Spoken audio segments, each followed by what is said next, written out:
আমরা একটু পরেই শুরু করতে যাচ্ছি। প্রথমে একটা গান দিয়ে শুরু করব।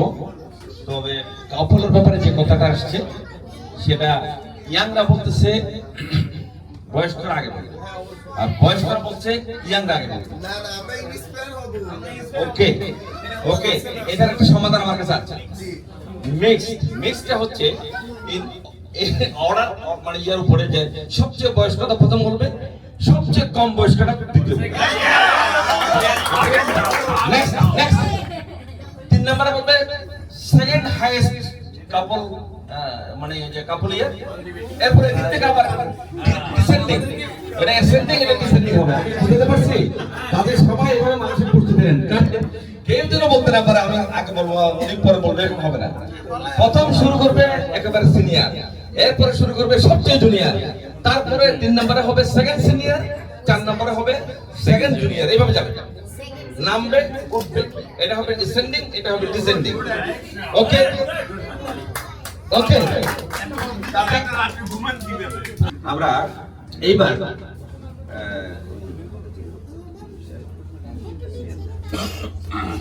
আচ্ছা এবার বলি, ইতিমধ্যে আপনারা শুনেছেন আমরা টোটাল জুটি পেয়েছি 3, 6, 9, 12, 14টা জুটির নাম পেয়েছি এবং তাদের কনজুগাল লাইফের লেংথ বা সময় জেনেছি।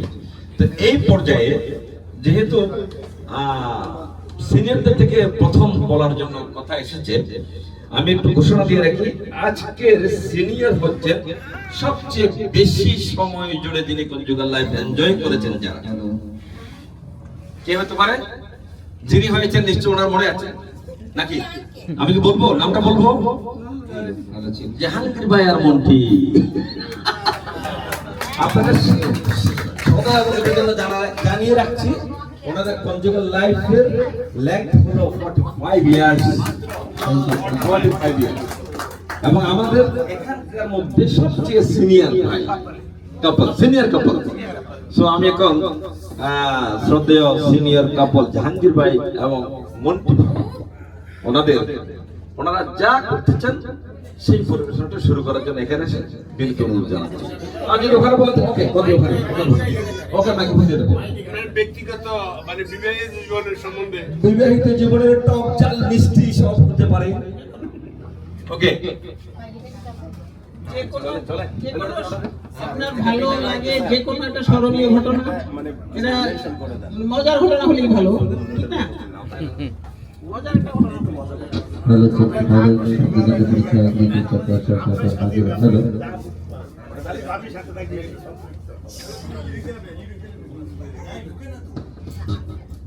আসসালামু আলাইকুম। সবাই কিন্তু গতকাল তো অনেক কথা বলছি, তাতে হয়তো বা কেউ কেউ বিরক্তিও ভোগ করতে পারেন, আমি জানি না, তবে আমার ধারণা আমি একটু কথা বেশি বলি। কারো দৃষ্টিতে এটা বেশি, কেউ একটুকে অ্যাপ্রিসিয়েট করে আর কেউ কেউ খালি সারাক্ষণ বক বক বক বক করে। এইটা মানে তো আমি যদি কোনো বেশি কারো দৃষ্টিতে বেশি কথা বলিয়ে থাকি, তারা জিনিসটা ক্ষমা সুন্দর দৃষ্টিতে দেখলে আমি খুশি হব। যাক, এখন আমি এই আজকের এই অনুষ্ঠানের প্রথম বক্তা। তো প্রথম বক্তা তো আমাকে আপনারা দেখতেছেন প্রথম বক্তা হিসেবে, কিন্তু আমার পায়ের নিচের অবস্থা তো আপনারা জানতে পারছেন না। আমার এখানে খুব হাবুডুবু খাচ্ছে, কারণ প্রথম বক্তা তো কি অবস্থা হয়। কারণ আমরা শুনতে শুনতে একটা অভিজ্ঞতা হয়ে গেলে এক পর্যায়ে বলার জন্য আমরা একটা উৎসব বোধ করি। এই মুহূর্তে কিন্তু আমার উৎসব আমি সব হারাই ফেলছি। আমার পায়ে দুটো এভাবে এভাবে টিকি টিকি করতেছে, আর দরকার করতেছে। যাক, আমার বিবাহিত জীবন 45 বছর, বর্তমানে আমার বয়স 74। সেই হিসাবে আমার বিবাহের বয়স কত সেটাও আমরা 29 বসে বেড়াচ্ছেন। আমার সাথে আমার অর্ধাঙ্গিনী না অর্ধসঙ্গী বলে এই বসা আছে। তো এই 45 বছরের জীবনে মানুষের জীবনে তো অনেক কিছু হয়। স্বামী বিদেশে থাকে, বিভিন্ন কারণে বিদেশে যায় বা চাকরির সুবাদে এদিক এদিক যায়। আমার জীবনে 45 বছরে আমার ওয়াইফের সাথে আলাদাভাবে থাকা বা বসবাস হার্ডলি 15-16 দিন হবে। 45 বছর, হ্যাঁ 15-16 দিন, এর বাইরে আর হ্যাঁ।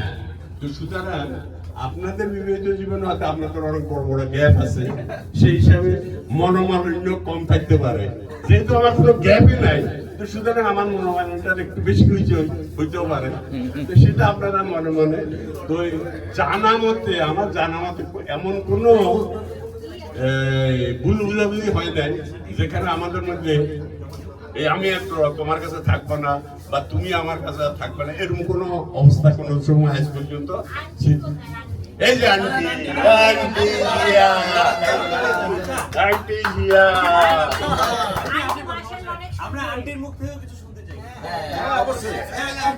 আন্টি খুব লজ্জা বোধ করে, সে বলতেছে তোমাকে ওনারা তো 5 মিনিট 3 মিনিট সময় দিচ্ছে, দরকার হলে আমার থেকে আরো 1 মিনিট দিয়ে দেবো, আমারটা বললে তো। তো আমার বাড়ি হলো নোয়াখালীতে, ওর বাড়ি হলো যাইয়া রংপুরে। এখন যে শোনার পরে বলে আপনি নোয়াখালী একবার সাউথে আর উনি একবার নর্থে, এটা কিভাবে, হাউ ইট পসিবল, বিয়েটা কিভাবে হইলো? তো যেহেতু আমি 67 ম্যাট্রিক পাস করার পরে ঢাকাতে টিল টুডে, তো সেও কোনো ম্যাট্রিক পাস করে লালমাটিয়া গার্লস কলেজে ভর্তি হয়েছে। একটা বিবাহ অনুষ্ঠানে, অন্যের একটা বিবাহ অনুষ্ঠানে আমাদের দুজনের মধ্যে দেখা চুকিয়েছে। আমার বোন, আমার বড় বোন, সে মারা গেছে কিছুদিন আগে, কোভিডে মারা গেছে। সে শুধু আমাকে এরকম অনুষ্ঠানের ভিতরে আমাকে বললো, এই মেয়েটা দেখা যায় যে এটা তোর পছন্দ কিনা। আমার বয়স 28-29, আমি তো কি যাই বলবো, আমি তো কোনো এখানে তো না বলতে তো আর কিছু নেই। আমি গেলাম যে হ্যাঁ, এই হাত থেকে সব ঘটনা হয়ে গেল। সুতরাং আর প্রেম টেম করার একটা সুযোগ পাই নেই, মানে এই মাস 2-3 একটু হালকা পাতলা। তখন তো টেলিফোন নাই, ঢাকা থেকে রংপুর টেলিফোন করতে গেলে বা ইয়া করতে গেলে নানা রকম ঝামেলা। যাক, আমাদের জীবনে কোনো রকমের ভুল বুঝাবুঝি হয় নাই, আমরা এখন পর্যন্ত এইভাবে আসছি। এখন আর কতদিন বাঁচবো জানি না। একটা সেন্টেন্স শুনতে চাই, সত্যি কিনা? সত্যি কি মিথ্যা? ওইটুকু বলতে পারে না আমাকে সামনে। আচ্ছা, 45 বছর পরে আমি এখনো ভালোবাসি, এটা বলতে সুবিধা। তাহলে আমার বক্তব্য তো আপনারা মোটামুটি শুনছেন। এখন যদি সে যদি একটা লাইন বলে, এরপরে আবার জোকস বলবে, হ্যাঁ একটু কাইন্ডলি। হ্যাঁ আচ্ছা আপনি বলতে পারবেন না, সেটাই বলেন। সেটাই বলেন। সবার জন্য কাছে কাছে এখন আপনাদের সবার জন্য দোয়া, শুভেচ্ছা। ওকে, আমরা প্রথম শুরু করছি। আমার এলো যে সন্ধ্যা। ওকে, সবাই ধরবো আমরা। শুভ সন্ধ্যা। আজকে যারা এখানে উপস্থিত হয়েছেন সকলকে, আসলে আজকে আমাদের একটা বারবিকিউ আছে, বারবিকিউ উপলক্ষে প্লাস এখানে যারা আমাদের সিনিয়র যারা আছেন, আসলে খুবই ভালো লাগছে, সবাই মিলে একসাথে একটু আনন্দ করার চেষ্টা করি।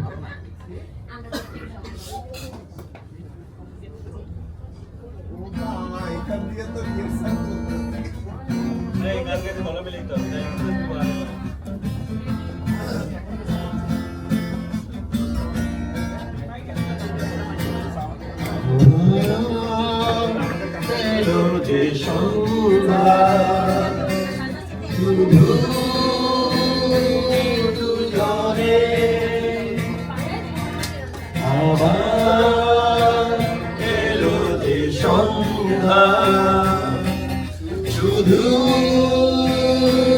দুজনে, চলো না ঘুরে আসি অজানাতে, যেখানে নদী এসে নেমে গেছে। আবার এলো যে সন্ধ্যা, শুধু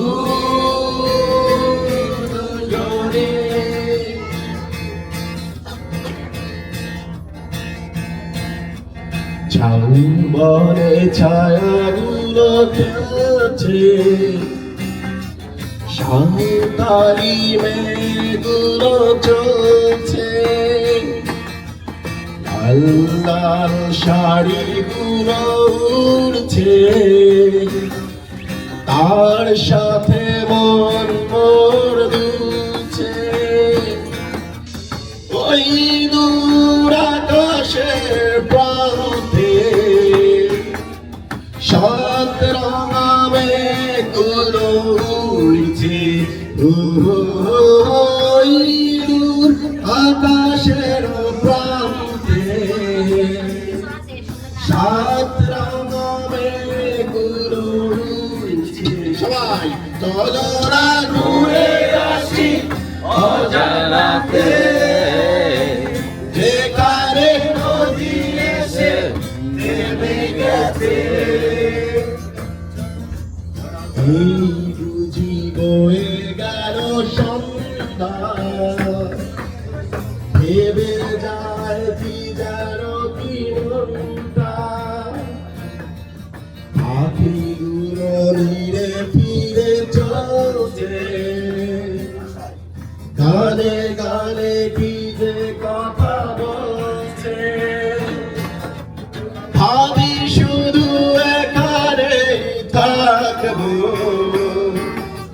ফিরে যেতে মন নাহি চাইছে। ভাবি শুধু এখানে থাকবো, ফিরে যেতে মন নাহি চাই।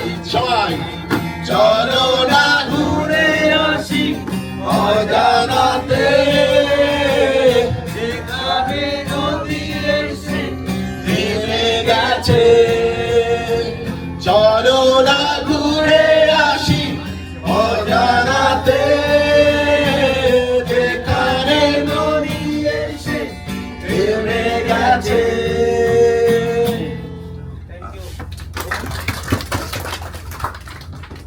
তোমাকে চাই গো, যদি আরেক জনম আমি পাই গো, সে জনমে তোমাকে চাই গো। এ জনমে তুমি হলে না আপন, প্রেমের নামে শুধু ভেঙে দিলে মন। বিধির কাছে সবই কইব, যদি আরেক জনম আমি পাই গো, সে জনমে তোমাকে চাই গো।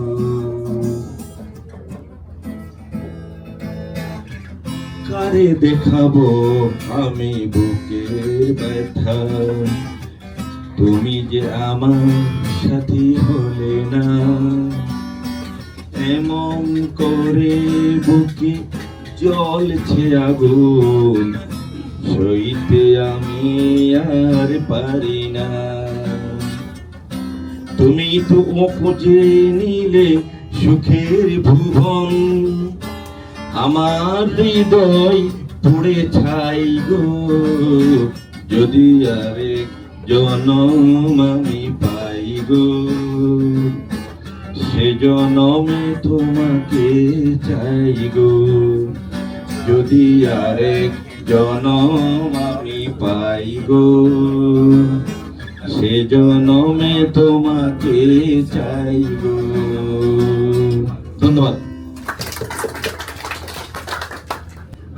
এখন আমাদের মাঝে আসছে আমাদের সবচেয়ে জুনিয়র জুটি, আমি নামটা আবার বলছি, মিস্টার নাহিদ এন্ড মিথিলা।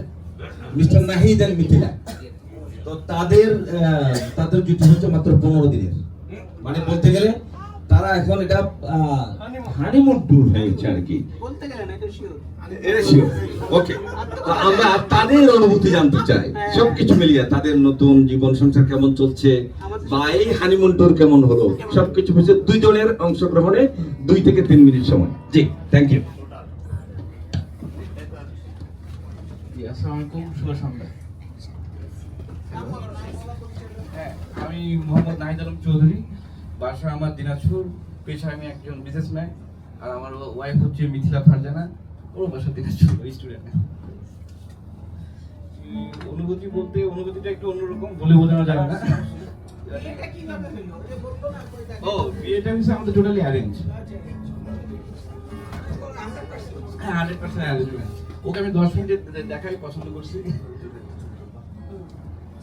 মানে 10 মিনিট ওর সাথে আমার পরিচয়, মানে বাসা থেকে গেছি, তারপর দেখছি 10 মিনিট ওর সাথে কথা বলছি, তারপর আজ এসে আরে বাবা 10 মিনিট হয়ে গেছে। তোমার কিছু বলো না? সালাম দাও। হ্যাঁ বলো, সালাম দাও, কথা বলো। আসসালামু আলাইকুম। বল তোমার ভিতরে বলো।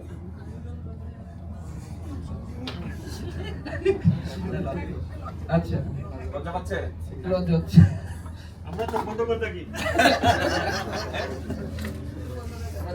তোমরা আজকে কি করতে যাচ্ছ বলো?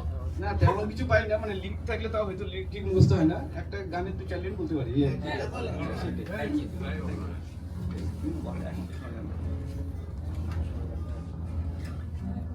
এখন তো সময় নেই।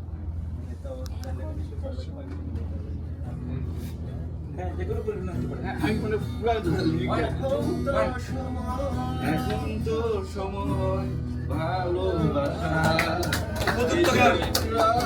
সাথে আসা, আমি যে একা তুমি লাগে না ভালো, ও প্রিয় ও প্রিয়। সুন্দর সুন্দর।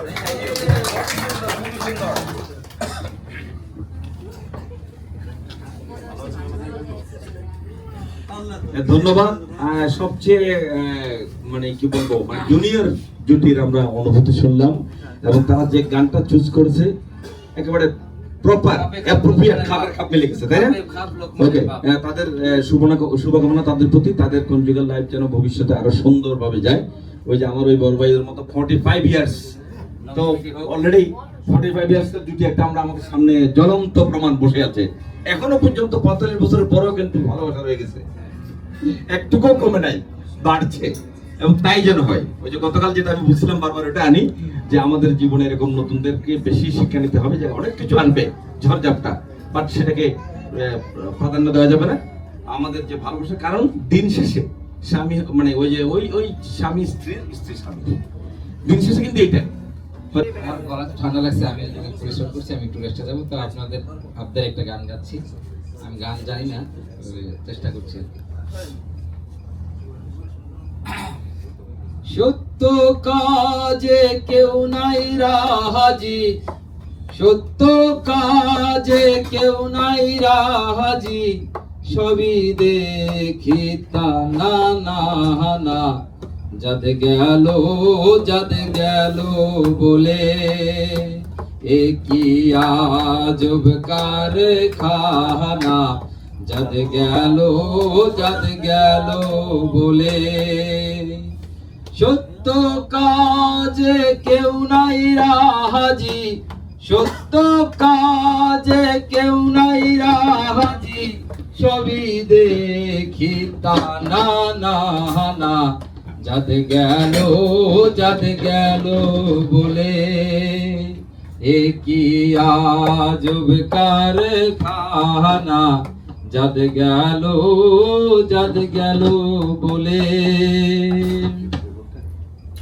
আসবার কালে কি যাদ ছিলে, এসে তুমি কি যাদ নিলে, আসবার কালে কি যাদ ছিলে, এসে তুমি কি যাদ নিলে, কি যাদ হবে যাবার কালে, কি যাদ হবে যাবার কালে, সে কথা ভেবে বলো না, যাদ গেল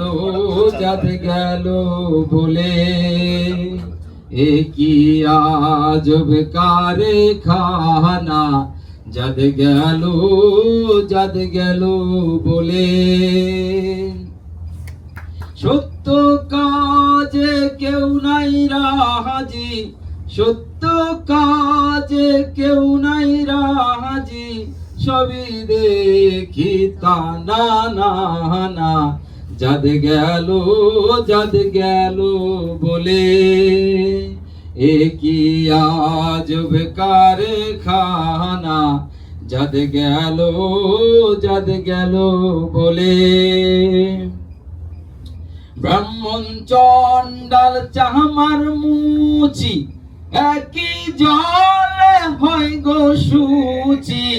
ব্রাহ্মণ চণ্ডাল চামার মুচি, একই জলে হয় গো সুচি। দেখে শুনে হয় না রুচি, দেখে শুনে হয় না রুচি। জমি তো কাউকে ছাড়বে না, যাদ গেল বলে, এ কি আজব কারখানা, যাদ গেল বলে, এ কি আজব কারখানা। ধন্যবাদ, অনেক ধন্যবাদ আমাদের মানে কর্তৃপক্ষের রিপেয়ার ক্রুদের আমাদের হাসান ভাইকে। ওকে, আমি এখন ফ্লোর দিচ্ছি নাহারাপা এবং ডক্টর মিজান এবং ডক্টর নাহারাপা, ওনাদেরকে ওনাদের টক ঝাল মিষ্টি জীবনের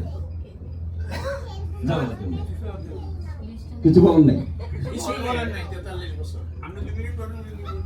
বলুন, আঙ্কেল বলবেন না?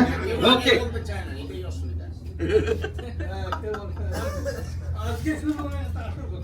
না না, এই সম্পর্কে কিছুই বলা হবে না। 43 বছরের অভিজ্ঞতা তো বললে 43 মিনিট লাগবে। আমি 3 মিনিটে শেষ করতে চাই। কেউ আগে বলতে চান না কেন? লাইন দিতে গেলে বাঙালিরা সব জায়গায় আগেই লাইন দেয়, সব জায়গায়। গত সপ্তাহের আগের সপ্তাহে আমরা মেট্রো রেলে প্রথম উঠতে গেলাম, মিরপুর গেছিলাম। আমার মানে ব্রাদার ইন ল, ওনার বাসায় গেলাম রাইট। উনি আমার গিন্নি বললো যে মেট্রো রেলে তো উঠি না, ফেরার সময় একটু মেট্রো রেলে উঠি। এই বাংলাদেশে মেট্রো রেল তো জাপানে উঠছি, আমেরিকা উঠছি, কোথায় কোথায় উঠি না, এরকম ব্যাপার। তো বাংলাদেশে মিরপুরে গেলাম, প্রচন্ড ভিড়। লাইন মানে কি, এটা কি দেখে তো অবাক। যেমন এই মাথার থেকে সেই মাথা পুরো লাইনটা ঘুরে এইভাবে সাপের মতো। একবার আমি এই লাইনে দাঁড়াই, ওনাকে বলি তুমি এই লাইনে দাঁড়াই, আমি ওই লাইন দিয়ে দেখি সে একই অবস্থা। এটার সঙ্গে একটা জাস্ট জোকের মতো বলি, সেটা হলো যে এক ধরনের একটা কনসার্ট হচ্ছে বা মেট্রো রেলের টিকিটের এখানে লাইন দিল 100 লোক, এখন আরেকজন এসে কি করে সাইড দিয়ে আসতে করে আগে চলে যাচ্ছে। তো অন্যরা সবাই ঠেলে বলে, ভাই আপনি কই যান, আপনি তো পরে আসছেন, আপনি পিছিয়ে দাঁড়ান। এই ঘটনাই ঘটলো, একজনকে ঠেলে উনি চলে যাচ্ছে, 5-6 বার সামনে চলে গেল, প্রত্যেকবার ঠেলে ওনাকে পিছিয়ে দিয়েছে। বেচারা আর কি করে শালা, আপনারাই লাইন দেন, আমি যাবো কাউন্টারে, কাউ খুলবো না। এই অবস্থায় হইল, উনি চলে গেলে ওনার লাইনে দাঁড়িয়ে থাকুক, আপনারা আস্তে আস্তে বলেন সবাই। ওকে, ঠিক আছে, এবার ছোটখাটো কি শুনতে চান? আপনি যা শোনাতে চান। 43 বছর একটা ঘটনা বহুল জীবন, এটা বলতে কোনো শেষ করা যাবে না।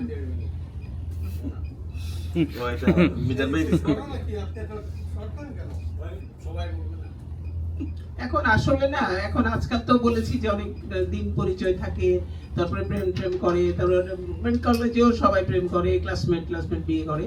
এখন ওরকম হয় নাই, মানে আমার ইচ্ছা ছিল যে প্যারেন্টস যা করে সেটাই ফাইনাল ডিসিশন হবে। আমাদের আমল তো অনেক আগের, তো সেই জন্য প্যারেন্টসরা ডিসাইড করতেছিল যে কোথায় বিয়ে দিবে, কি করবে।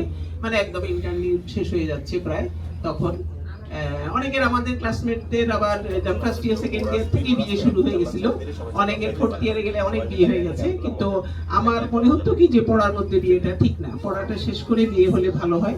তো সেই জন্য আব্বা বলতো যে আমার বয়স হয়ে গেছে, আমি তোমাকে বিয়ে দিতে চাই, আমি সবার ছোট, অনেক বয়স হয়ে গেছিল আব্বার।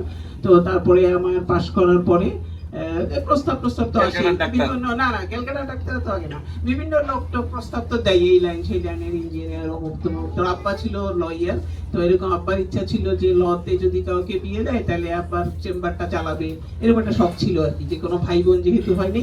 আমরা আবার এই লাইন তো সে পছন্দ করে না, আমরা বলতাম কি এইসব ই করবে, এই যে ওরা ড্রেস করে আসছে, মনে হয় কোনো প্রোগ্রাম করবে, শাড়ি পরে এসেছে গো। আচ্ছা, very good. এরা দুইজন তো ধোকা দিল। না না, তো টাইম আছে, বলবে। যাই হোক, এরকম করতে করতে অনেক রকম প্রস্তাবের মধ্যে তো এখন আমার আমি একটু সংক্ষেপে বলি আর কি। তো ওনার বন্ধুদের উনি বলেছে যে উনি ডাক্তার বিয়ে করতে চায়। তখন আমি ঢাকা মেডিকেল কলেজে ইন্টার্নি করতেছিলাম আমাদের ইউসুফ আলী স্যারের ওয়ার্ডে। তখন আমাকে উনি বললো যে একদিন আমি ওনাকে খুঁজতেছি। ওনার নাম হলো উনি মারা গেছেন, যে পিজি প্রফেসর ছিলেন খোরশেদ আলম। তো ওনার খুব ক্লোজ ফ্রেন্ড, উনি ঢাকা কলেজে পড়েছেন, সেই জন্য এখানে বন্ধু বান্ধব ছিল। তো ওনাকে আমি খুঁজতেছিলাম। আমার আম্মা বলেছে একটা পাত্রের কথা, যে এফসিপিএস করতেছে, এই পাত্রটা খোরশেদকে একটু জিজ্ঞেস করেছিল এটাকে চেনে কিনা। তো আমি ওনাকে খুঁজতেছি, দেখি কোনো সুযোগ পাচ্ছি না। তখন আমি যখন সুযোগ পেলাম, খোরশেদ ভাই, আম্মা বলেছে যে এই ছেলেটার নাম বললাম, যে ওনাকে কি আপনি চেনেন, কেমন কি আপনি তো এফসিপিএস করেছেন।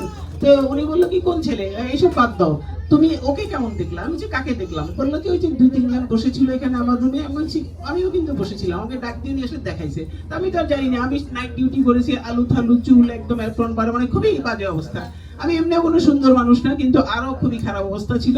তা আমি বসে অনেক কথা বলতেছি। উনি বলে ওদেরকে কেমন দেখলাম। আমি বলছি আমি তো কাউকে দেখি নাই, 3 জন লোক ছিল, আমি কিভাবে বুঝবো কাকে দেখতে বলছেন। বলে কি না ওই যে আমার বন্ধু ফর্সার মতো শুনতে, মানে বলে হ্যান্ডসাম ছিল। যাই হোক, আমি বললাম কি যে আমি বললাম কি শুনুন, আমি বললাম কি আমি তো উনি তো ক্যালকাটা মেডিকেল আছে, তো কি জানি সুরেশ নাকি। আমি ভাবছি কি যে উনি বোধহয় সুরেশ। আমি ওকে তো আমি হিন্দু ভাবছি, আমি তো খেয়াল করি না। আমি তো ওকে তো অন্য ধর্ম ভাবছি, আমি তো অন্য ধর্মে যাবো না, সেই জন্য আমি ওটা খেয়াল করি না। তো বললো না আমার এরকম বন্ধু ঢাকা কলেজে পড়েছি, তারপরে খুব ভালো ছেলে, অমুক তমুক, তোমাদের নোয়াখালী বাড়ি, মানে অনেক রকম পয়েন্ট দিয়ে আমাকে বুঝাতে যাচ্ছে।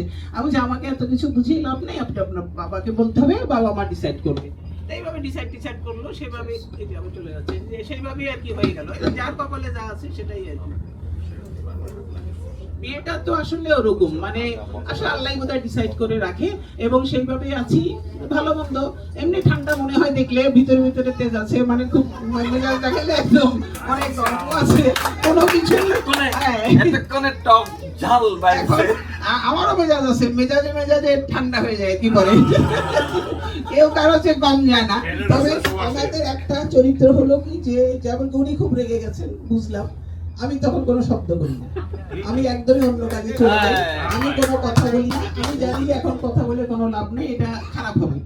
আসলে তো আমরা একসাথেই থাকবো, তাহলে এটা করে তো কোনো ফায়দা হবে না, ঠিক না? তাহলে আমরা এখন কথা বলি না, কতক্ষণ এদিকে ওদিকে চলে গেলাম, ঘুরলাম টুরলাম, ছাদে গেলাম, ই করলাম, আবার দেখি ঠিক হয়ে গেছে। আর উনি খুব তাড়াতাড়ি ভুলে যায়, রেগে যায়, আবার দেখি কত একটু বেহায় টাইপের আর কি। আমরা তো বলবো যে মেয়েরা কিন্তু খুব মনে রাখি, যে হ্যাঁ আমার সাথে ঝগড়া করেছে, এটা কেন বললো, এটা এরকম হয়েছে, কিন্তু ওরা মনে রাখে না, ভুলে যায়। তো তখন হ্যাঁ, এটা পুরুষ চরিত্রটা এরকম, ওরা একটু মানে ইয়ে টাইপের আর কি, কেমন জানে আবাল টাইপের।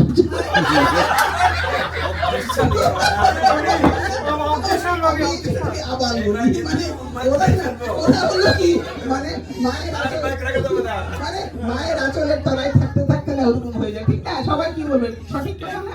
মানে ছেলেরা ওরকমই থাকবে, সবসময় তাকে আবদার করে রাখতে হবে, তাকে যত্ন করে করতে হবে, তাকে রান্না করে খাওয়াইতে হবে, তার বাচ্চাকে পালতে হবে, তার বাচ্চাকে স্কুল সবকিছু করতে হবে, কিন্তু ওনার সব সুনাম তো মাইক নিয়ে ফেলবো, হবে। মানে এটা আমাদের কোম্পানির দোষ আর কিছু করার নেই। এটা আমরা কিন্তু মেনে নিয়েছি যে আমাদের এটা করতেই হবে, আমরা এরকমই, এবং এই জন্য আল্লাহ আমাদেরকে এভাবে বানিয়েছে। আমাদের অনেক ধৈর্য, অনেক চেষ্টা করি আমরা, এবং আমরা অনেক কাজ করি। আসলে মেয়েরা কিন্তু অনেক পরিশ্রম করে, যারা জব করে বা জব না করে, তারা সংসারের পিছনে বাচ্চা পেয়ে এত কিছু করে, কিন্তু দেখা যায় কি যে দিন শেষে ওনার ছেলে, ওনার মেয়ে এইসব বলে আর কি। সেটা আমাদের খুব খারাপ লাগে, যে মায়ের বলতে হতো ওই মহিলার মেয়ে বললে আর একটু ভালো হতো, কিন্তু সেটা বলা কম হয় আমাদের দেশে। এটা চরিত্রটা বদলানো উচিত, এবং বোথ প্যারেন্টসদেরই খুব ইম্পর্টেন্স আছে, এবং সংসারেও। এবং আমার মনে হয় যে জুনিয়রদেরকে বলবো যে তোমরা খুবই মানে ওই ঝগড়াঝাটি করলেই যে শেষ তা না, এগুলো আবার মিটমাটো হবে, ঠিক হবে। আর ফট করে ছেড়ে দিয়ে বদল করলে কোনো লাভ হবে না। বদল করে আরেক জায়গায় গেল ধরলো, আজকাল এরকম খুব কমনলি হচ্ছে, এগুলো বাতিল করতে হবে, এবং চেষ্টা করতে হবে এক জায়গায় সুন্দর করে থাকার, ভালো থাকতে পারবো আমরা ইনশাআল্লাহ। সবাই ভালো থাকুন। অনেক অনেক ধন্যবাদ ডাক্তার মিজান ভাই এবং নাহার আপা। এতক্ষণে আমার বুঝে আসছে যে কেন দুইজন দুই রুমে থাকে।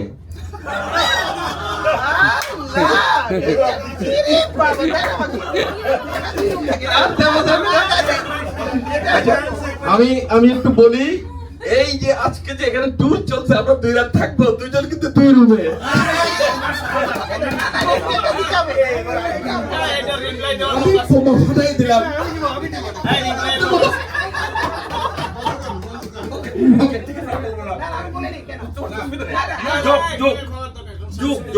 যোগ করলাম, অসুবিধা নেই, যোগ মজা করবো, সিরিয়াস আমরা বুঝে নিয়েছি।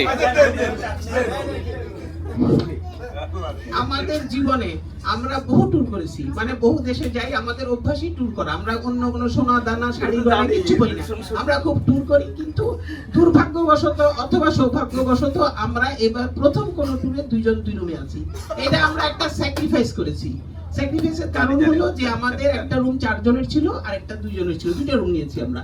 আমি ট্যুর অপারেটরকে বলেছি যে আরো মানে 2টা ভাগ করে দেন, তো সেটাও পারিনি। আমাদের একজন ভাবি, আমার ফুফাতো ভাইয়ের ওয়াইফ আসবে, উনি হঠাৎ করে একদম চোখে ইনফেকশন হয়ে গেল, ক্যান্সেল হয়ে গেল। এখন উনি বললো কি আমি তো যেতে পারবো না, তাহলে বাতিল করে দাও, আমি টাকা ফেরত দিয়ে দিয়েছি। না, আপনি কেন টাকা ফেরত? আমি দেখি আর কাউকে পাওয়া যায়নি, কোনো মহিলা পাওয়া গেল না, একমাত্র পাওয়া গেল। ঠিক আছে,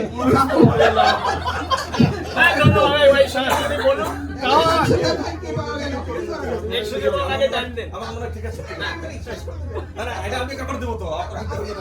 রুমের কথা বললাম, আমি সব বন্ধুরা পার্কে হাঁটে, আমি যখন রুমের কথা বললাম তখন আমাদের মাকসুদা আপা আমাকে বলছে যে এই রুমে কে,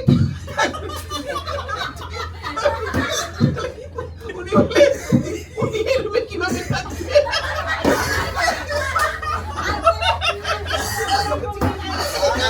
উনি তো এই রুমে থাকবে না। মজা লাগছে না? আমি বলছি আমি ওই রুমে থাকবো, নো প্রবলেম। উনি তো আপনার ভাইয়ের সাথে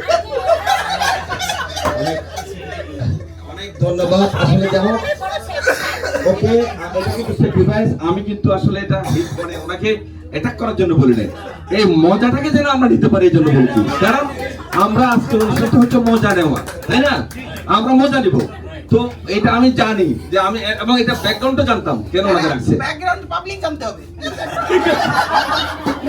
বুঝছি, এই জন্যই তো খুব মানে রাগটা কেমন বোঝা গেল আর কি।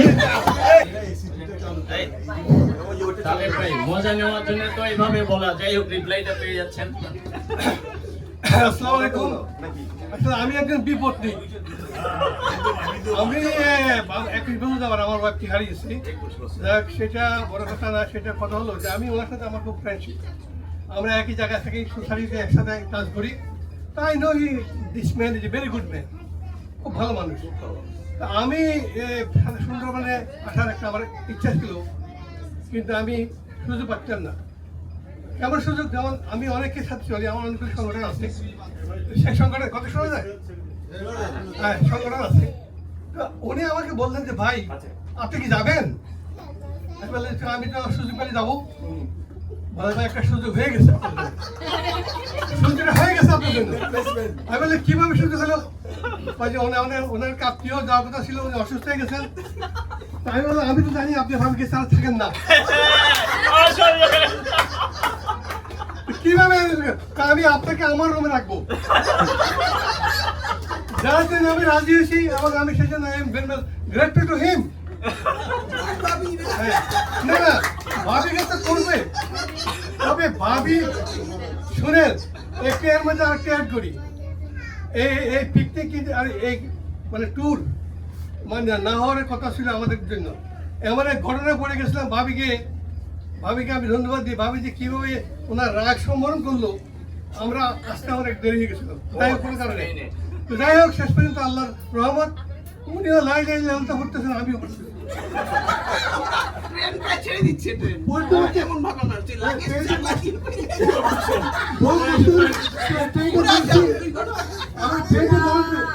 যেটা ভালো হইলো আপনাদের এতগুলো লোকের সাথে এত প্রাণ বন্ধ একটা সুন্দর একটা জায়গার মধ্যে আসতে পারলাম। আমি I am very much happy, I am very much really very much happy. Thank you very much. Okay, thank you. এখন গান পরিবেশন করবেন আমাকে পরিচয় দেওয়ার জন্য। দেখো, আমি আসলে ওইভাবে সুন্দর করে পরিচয় দিতে পারিনি পর্যন্ত। আমার নাম হচ্ছে মিস্টার ইমরান। আমি ঢাকা সাউথ সিটি কর্পোরেশনের কর্মরত আছি, একজন প্রকৌশলী। আর এখানে তো আসলে সবাই কনজুগাল বা সবার ভালোবাসার কথা শুনতেছিলাম। আমিও বিবাহিত, বাট বিষয়টা হচ্ছে আমার অনেকে এখানে বলে যে যারা লং ডিস্টেন্স বা একটু দূরত্ব তৈরি আসলে ভালোবাসায় হয়তো দূরত্বে ভালোবাসা কমে কিনা, আই থিঙ্ক না। কারণ আমি আমার বিয়ের পরেই, আমি জাস্ট যেদিন বিয়ে হয়েছিল তার পরের দিন রাতে আমার ওয়াইফের ফ্লাইট ছিল, ও জার্মানিতে চলে যায়। দেন যাই হোক, আমার বিয়ে হচ্ছে 2018-তে, 2024 পর্যন্ত এই সময়টায় ওখানে পড়াশোনা করছে, আমার একটা বাচ্চাও আছে, বেবি আছে ছোট। তো হোয়াট এভার 3-4 বার এর ভিতরে আসছে, আমরা সংসার করতেছি, কথা বলতেছি ফোনে, হয়তো ফোনের সুযোগে, তা না হলে হয়তো ফোনে কথা বলতে না, কিন্তু এই যুগটা আছে। বাট আমি মনে করি আসলে লং ডিস্টেন্সে কখনো ভালোবাসা কমে, এটা আমি কখনোই বিলিভ করি, আর বাড়ে। বরঞ্চ বাড়ে। হ্যাঁ, অবশ্যই এটা আমি বিশ্বাস করি, কারণ কারো জন্য একটা আলাদা ভালোবাসা কাজ করে এটার মধ্যে। তো যাই হোক, এই হচ্ছে বিষয়। আর আমরা আপনাদের সুযোগে একটু বলে ফেললাম আমাদের ভালোবাসার বিষয়টা, যদিও আমরা অনেক জুনিয়র। সবার ভালোবাসার কথা শুনে অনেক ভালো লাগছে, এই কারণে যে আমরা বিশ্বাস করি যে আমাদের প্রজন্মের আগের যে প্রজন্মটা ছিল, ওই প্রজন্ম সবাইকে আসলে আমাদের থেকেও অনেক বেশি ভালোবাসতো, যেটা আমরা হয়তো এই মোবাইল ফোন বা এই যুগে আমরা হারাই ফেলছি। তো আসলে এই বিষয় নিয়ে একটা গান করবো, কারণ আগে আমরা হয়তো ভালোবাসা টিকে থাকতো চিঠিতে, তাই না? চিঠিতে। আজকে যেমন ফোনে, হোয়াটসঅ্যাপ, ভাইবার ইউজ করি। তো সবার পরিচিত একটি গান, আসলে গান একলা গাইলে ভালো লাগে না। আমি মনে করি গানের কোরাসটা যখন ছেড়ে দিব আপনারা সবাই ওটা ধরবেন। ভালো আছি, ভালো থেকো, আকাশের ঠিকানায় চিঠি লিখো, সবাই পারবেন গানটা।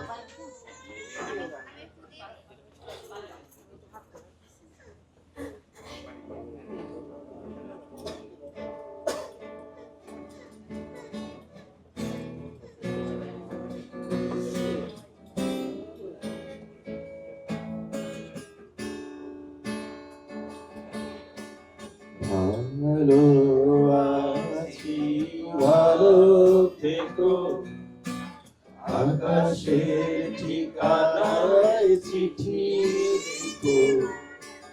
ভালো আছি, ভালো থেকো, আকাশের ঠিকানায় চিঠি লিখো। প্রিয় তোমার মালা খানি গো, প্রিয় তোমার মালা খানি বাউলের অন্তরে, আমার ভিতর বাহিরে, অন্তরে অন্তরে আছো তুমি, হৃদয় জুড়ে, আমার ভিতর বাহিরে, অন্তরে অন্তরে আছো তুমি, হৃদয় জুড়ে।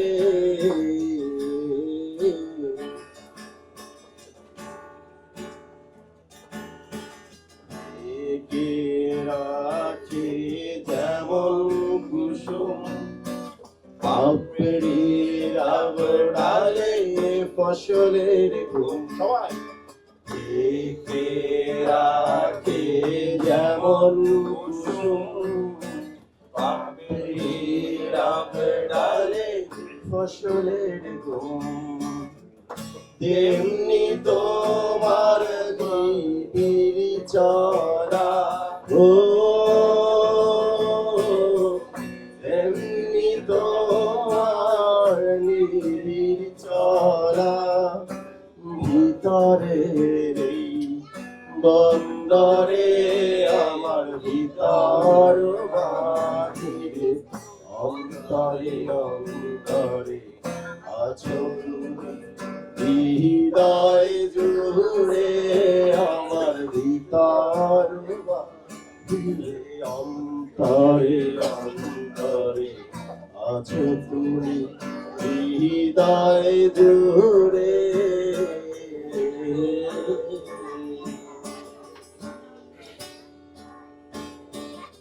পুষে রাখে যেমন বিষ্ণু পুরুষের আবরণে মুখটাছু, পুষে রাখে যেমন চিনু পুরুষের আবরণে মুখটাছু,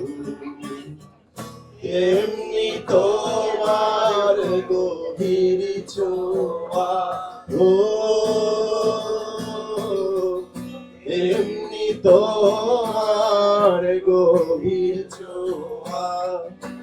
ভিতরের নীল বন্দরে সবাই আমার ভিতর বাহিরে অন্তরে অন্তরে আছো তুমি হৃদয় জুড়ে আমার ভিতর বাহিরে অন্তরে অন্তরে আছো তুমি হৃদয় জুড়ে।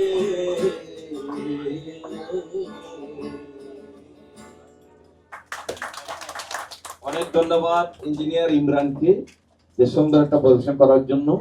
আজকে যদি হয়তো এই গিটারিস্ট গায়ক যদি না থাকতো হয়তো আমাদের এই অনুষ্ঠানটা হতো না, আমরা অনেক হয়তো নিরলস ভাবে এটা করতো। যাই হোক, তার প্রতি অনেক অনেক কৃতজ্ঞতা, ধন্যবাদ। আর এই পর্যায়ে আমরা এখন চলে যাচ্ছি আবার জুনিয়র জুটির কাছে। জুনিয়র জুটি হচ্ছে কে, আমি নাম বলেছি, ওকে, একান্ত এবং তুলি।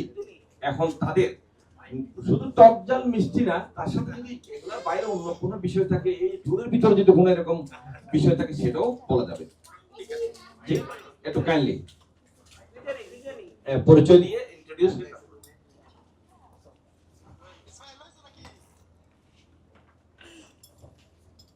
শুভ সন্ধ্যা সকলকে। আমার নাম নিয়ে আসলে অনেকেই কনফিউশন রাখেন, তো একটা খুব ইন্টারেস্টিং বিষয় আমি শেয়ার করি আমার নাম নিয়ে। জাস্ট আমার নাম হচ্ছে একান্ত রয়। তো আমি স্টেট ব্যাংক অফ ইন্ডিয়াতে জব করি। আমার অর্ধাঙ্গীর নাম হচ্ছে তুলি মজুমদার।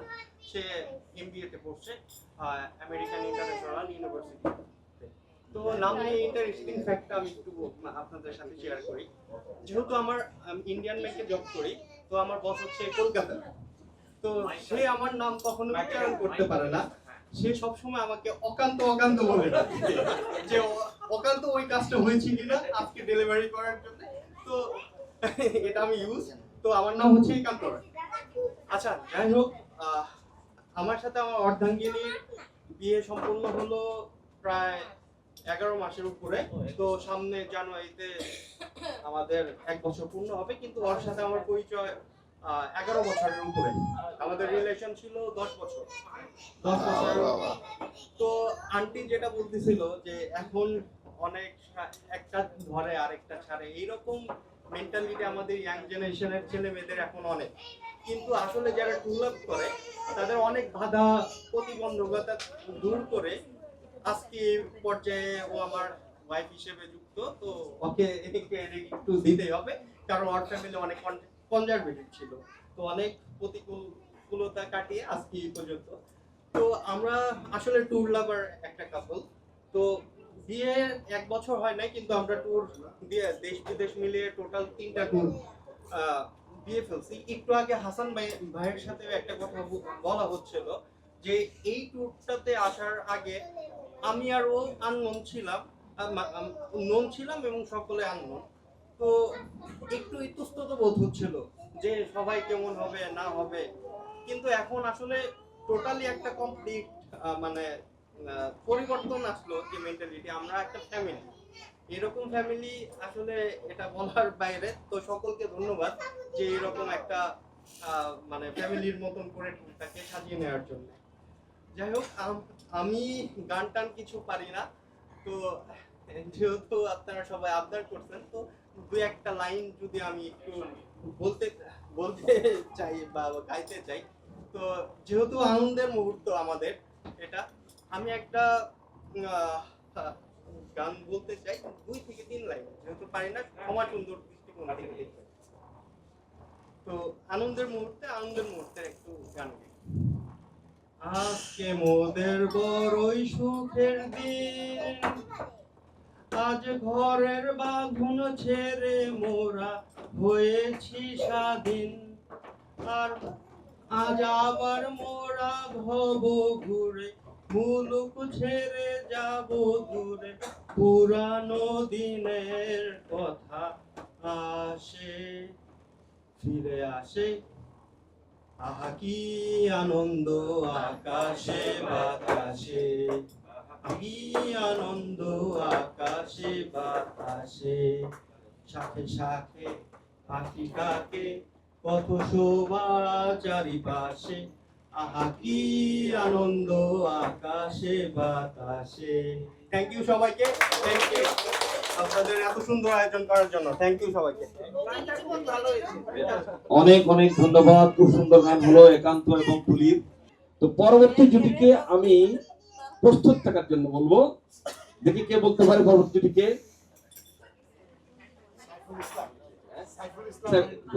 আচ্ছা, আমাদের পরবর্তী জুটি আসবেন হলো সিনিয়র জুটিদের ভিতরে 3 নাম্বার সিনিয়র, উনি হচ্ছে সাইফুল ভাই এবং মাহমুদ আলীন টিয়াপু।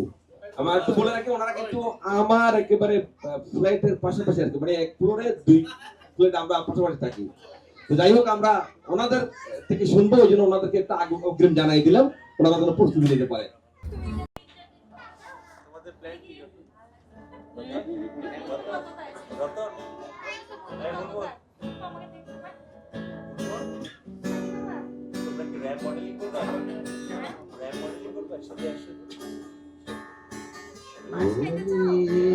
কথা শুনে বকুল হাসে, তুই তাহার মতো, তুমি আমার কথা শুনে হাসো না তো। ধরার তুলিতে যে বাবুল হাসে, তুই তাহার মতো, তুমি আমার কাছে প্রভু আসো না তো। বলির কথা শুনে বকুল হাসে, ওই তাহার মতো, তুমি আমার কথা শুনে আসো না তো।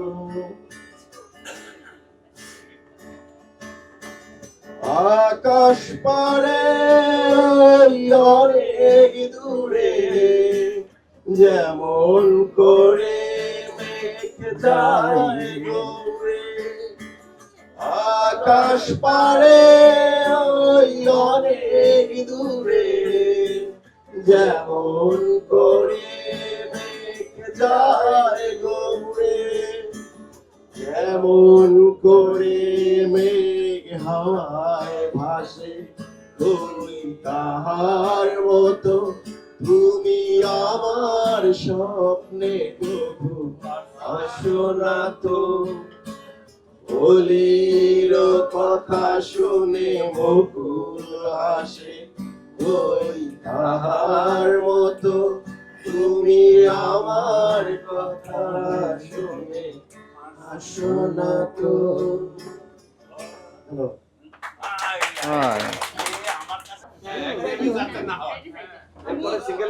আমি কিছু বলবো না, আমি একটা গান গাইবো।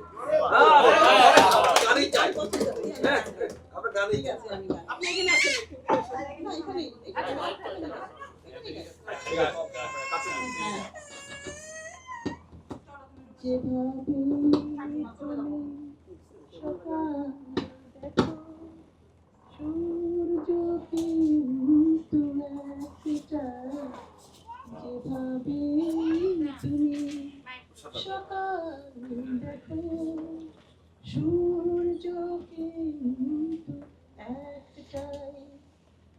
যত ভাগে ভাগ করো না প্রেম, যত ভাগে ভাগ করো না প্রেম, হৃদয়ে কিন্তু একটাই, যেভাবে তুমি সকাল দেখো, সূর্য কিন্তু একটাই। অনেকেই বলে, অনেকেই বলে জীবন অনেক, মরণ সে নাকি একটাই।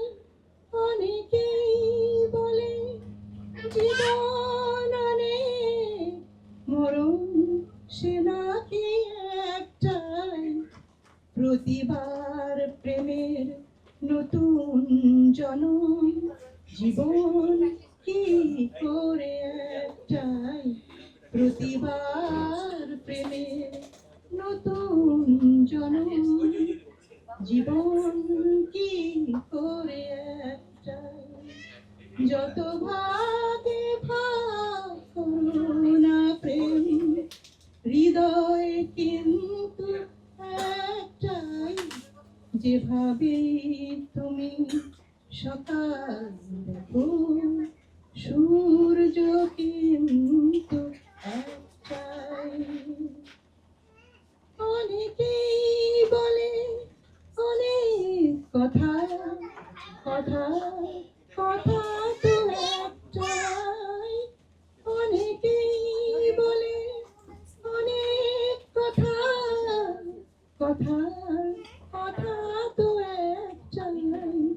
কথার বাঁধনে হৃদয়ে ফেরার সঠিক পথ তো একটাই। কথার বাঁধনে হৃদয়ে ফেরার সঠিক পথ তো একটাই। যত ভাগে ভাগ করুণা প্রেম হৃদয় কিন্তু একটাই, যেভাবে তুমি সকাল দেখো সূর্য কিন্তু একটাই, যেভাবে তুমি সকাল দেখো সূর্য কিন্তু একটাই। আসসালামু আলাইকুম।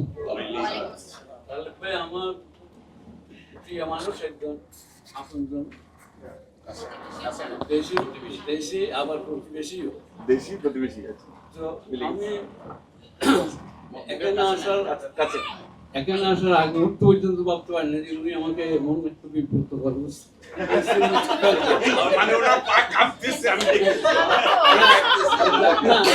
জাহাঙ্গীর ভাইয়ের পা কাঁপছিল, আমার কিন্তু গলা শুকিয়ে আসছে।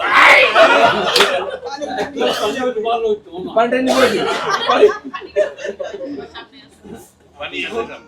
আমি এমনি বক্তা হিসেবে খুব নিকৃষ্ট মানে। আমার বন্ধু বান্ধব সকলে যারা আছেন তারাও জানেন আমি খুব স্বল্পবাসী মানুষ। তো এখানে বিবাহিত জীবন সম্বন্ধে বলছেন, আমাদের তো সুদীর্ঘ বিবাহিত জীবন 41 বছর সুদীর্ঘ জীবন পেরিয়ে আছে, এই অবস্থায় আমরা এসেছি। তো এইটার সংক্ষিপ্ত সার বলতে গেলে হুমায়ুন আহমেদের পরিভাষায় সুযুক্ত আনন্দ বেদনা মহাকাব্য।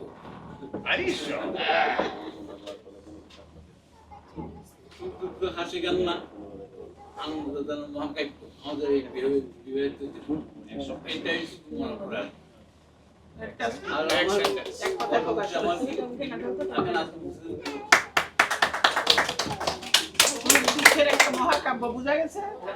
ভাবি আপনি প্রফেশনাল একটু পরিচয় মানে নিজের একটু ওই যে প্রফেশনাল পরিচয় দিলেও ভালো হয় আর কি, সবাই চিনবে জানবে। ওটা বলে দিলে ভালো, আপনি একটু কাছে থেকে বলুন। আমি মাহমুদা বেগম, বিনটি আমার নিকনেম। তো আমরা 41 বছর, এটা তো আপনাদের বললেনই, 41 বছর সবাই জানছেন যে আমাদের বিবাহিত জীবন। আসলে ওই যে নবদম্পতিকে দেখে আমরা মানে ওদেরকে দেখে এত ভালো লাগছে, ওদেরকে দেখে আমাদের নিজেদের সেই যখন নবদম্পতি আমরাও ছিলাম ওই সময়গুলোর কথা খুব মনে পড়ছে আর কি। আসলে আমাদের বিয়েটা একদমই অ্যারেঞ্জ ম্যারেজ, ওদের মতোই। এমনকি ওদের তো 10 মিনিট দেখা এবং কথাবার্তা হয়েছে, কিন্তু আমাদের কিন্তু সেরকম কিছু ছিল। আমি কোনোদিন ওনাকে দেখিও নাই, উনিও আমাকে দেখেন নাই এবং কোনো কথাবার্তাও হয়নি। বিয়ের আসলেই আসতে পরেই প্রথম দেখা। তো আমরা পুরোপুরি আমাদের মানে গার্ডিয়ানদের উপরে নির্ভরশীল ছিলাম, ওনাদের মতামতের ভিত্তিতে আমাদের বিয়েটা। তো আসলে বয়স অনেক কমই ছিল। তো তখন আজকাল ছেলেমেয়েরা যখন অনেক ম্যাচিওর থাকে, তো আমরা আসলে বুঝছিলাম না আমাদের জীবনের বাস্তবতা, জীবন কি জিনিস, মানে ওগুলো বুঝে ওঠার আগেই আমাদের মানে বিয়ে হয়ে যায়। পরে বিয়ের পরে আমরা একটু মানে টেনশনেই থাকতাম, কিন্তু আসলে ওনার মানে এত সহযোগিতামূলক আচরণ সবসময় ছিল। আর বিশেষ করে আমি একটা কথা বলতে চাই, উদার দৃষ্টিভঙ্গিটার কথা। তো এটা আমাকে খুব মানে হেল্প করেছে আমাকে এত দূর আসার পথে। এত দূর যদি সব ব্যাপারে মোটামুটি বলতে পারবো, প্রায় সব ব্যাপারেই বলতে পারবো। খুবই ব্যতিক্রম কিছু আছে, এই সহযোগিতা না পেলে ওনার মানসিকতাটা যদি সংকীর্ণ হতো বা এতটা উদারতা দেখাতে না পারতাম, তাহলে জানি না মানে এত দূর আসতে পারতাম কিনা। আর যেহেতু বয়সও কম ছিল। আর বলবো যে আমাদের 3টা মেয়ে, আমাদের 3টা মেয়ে, সেই মেয়েদের বাচ্চাদের লেখাপড়া, জন্ম, লেখাপড়া, বড় করা, সবকিছু করতে করতে আলহামদুলিল্লাহ যে এখন ওরা নিজেরা ভালো ভালো পড়াশোনা করে নিজেদের জীবনে প্রতিষ্ঠিত। এখন আমরা একটু ডেলি যেমন এখানে বেড়াতে আসছি, এরকম বিভিন্ন জায়গায় এখন আমরা ঘুরতে যাচ্ছি, কিন্তু এই গত 41 বছর অনেক রকম মানে টানা পড়ে, অনেক রকম ঘটনা, কষ্ট, বেদনা, অনেক মানে এত সহজ ছিল না। এই 41 বছর কাটিয়ে আসাটা মানে অনেক, বলো কি বলবা, মহাকাব্য বলছে না? হ্যাঁ, মহাকাব্য মানে অনেক বেশ কঠিনই ছিল বলবো। মানে যদি আমি ওনার এইভাবে সহযোগিতা না পেতাম, মানে উদার দৃষ্টিভঙ্গি না থাকতো, তাহলে হয়তো মানে কঠিন হতো আর কি। তো এখন দোয়া করবেন আপনারা। আলহামদুলিল্লাহ আমরা 21 বছর আমাদের প্রায় কাটিয়ে আসলাম জীবনে। এখন আমরা যেন বাকি দিনগুলো সুস্থ থাকি, আর এরকম আমরা একটু সবাই বন্ধুদের সাথে ঘুরে ফিরে বেড়াতে পারি। কারণ এখন আর মেয়েদেরকে নিয়ে আল্লাহর রহমতে ওইভাবে আর ওরা নিজেরা মোটামুটি সবাই যার যার জীবনে প্রতিষ্ঠিত, তো ওই টেনশনগুলো এখন আর নাই। এখন শুধু আল্লাহর মধ্যে যদি একটু সুস্থ থাকি, লাইফটাকে এনজয় করতে পারি, আপনারা দোয়া করবেন। ভালোবাসি গো আজ কেন গো এমন হলো, বলেছিলে গো ভালোবাসি গো আজ কেন গো এমন হলো, এমন হলো, এমন হলো, বলবো না গো আর কোনদিন ভালোবাসো মোরে। ভালোবাসাতে যে পেয়েছি আঘাত, সেই অনল দেহে বহে 12 মাস। ভালোবাসাতে যে পেয়েছি আঘাত, সেই অনল দেহে জলে 12 মাস। বাউলের অন্তরে, বাউলের অন্তরে সবাই বলবো না গো আর কোনদিন ভালোবাসো মোরে। বলবো না গো আর কোনদিন ভালোবাসো তুমি মোরে।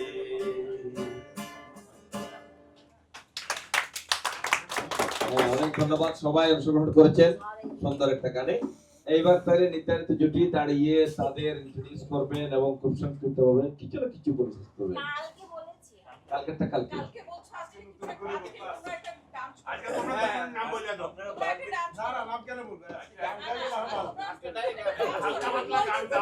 আপনারা কালকেও তো হরিণ দেখছেন, বাধা হরিণ, আজকে দেখছেন জিন্দা হরিণ। ঠিক আছে, সেই জন্য কালকে দিন চলে আসে, আজকে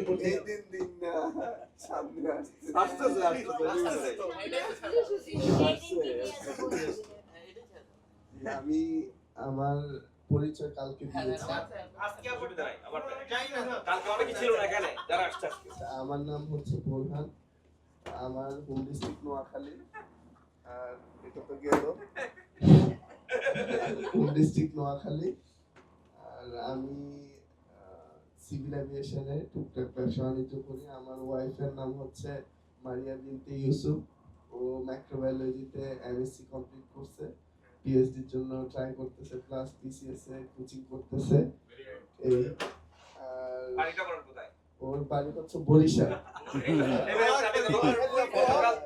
আমি বলছিলাম বরিশালের আঞ্চলিক ভাষা এবং নোয়াখালীর আঞ্চলিক ভাষায় জগরা হবে অথবা গান হবে, আমাদের 2 বছর সংসারে এখন পর্যন্ত আল্লাহর রহমতে আমাদের ওরকম সিরিয়াস কোনো ঝগড়া হয়নি যে রুম চেঞ্জ হওয়া বা আমার বাবার বাসা কাউলাতে আমার বাসা নিকুঞ্জ 2-তে আমার বাবার বাসা কাউলাতে ওভারব্রিজের পর মানে ঝগড়া করে কখনো বাবার বাসায় ঠিক আছে, দরকার নাই, আপনি ভালোবাসার কথা বলবেন আঞ্চলিক ভাষাতে। এই 2 বছর প্রেম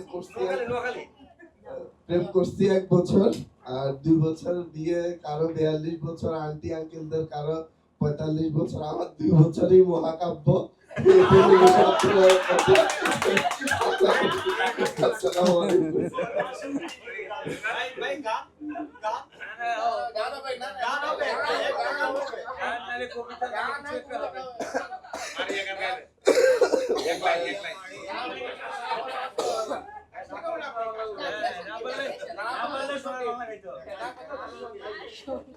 ঠিক আছে, জাতীয় সঙ্গীত না পারলে বন্ধু পালা এই তো প্রথম একটা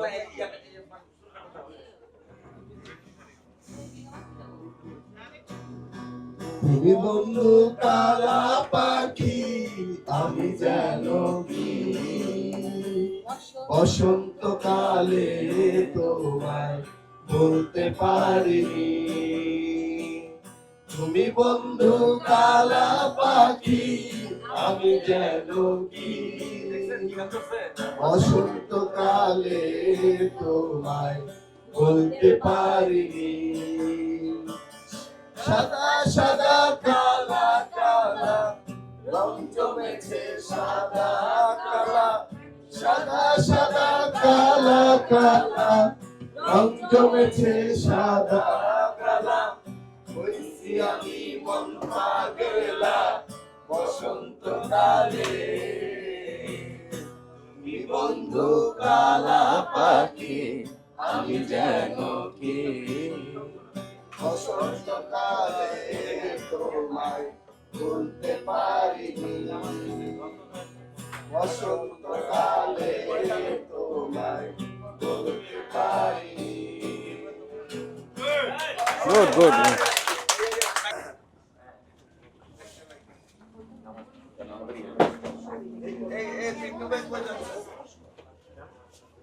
আসসালামু আলাইকুম। আমি রিজিয়া, আমি সিরাজগঞ্জের, আমাদের আসল বাড়ি, আর সাভারে আমরা এখন স্থায়ী হয়েছি। আর আমি ইন্টারপিটিআই প্রাইমারি টিচার। আর হচ্ছে তেমন তো কিছু বলতে পারি না। কি হচ্ছে দাদা কিছু দাঁতে ব্যথা একটা কথা আগে বলি, একজন জামাই শ্বশুর বাড়ি পাঙ্গাস মাছ বাজার করে নিয়ে আসছে। হচ্ছে যে জামাই পাঙ্গাস খাবে শখ করে আনছে, শাশুড়ি আর রাতের বেলা পাক করে নাই, রান্না করে নাই, খাওয়া শুয়ে পড়ছে। জামাই আবার ঘুমের মধ্যে ওই পাশের বসে বলতেছে পাঙ্গাস খাবো।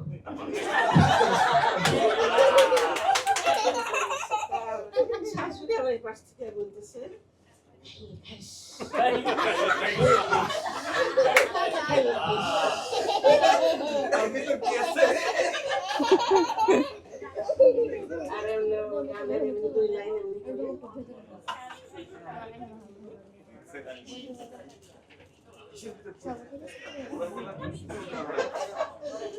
যদি দেখার ইচ্ছা হয় তোমার মনোলয়,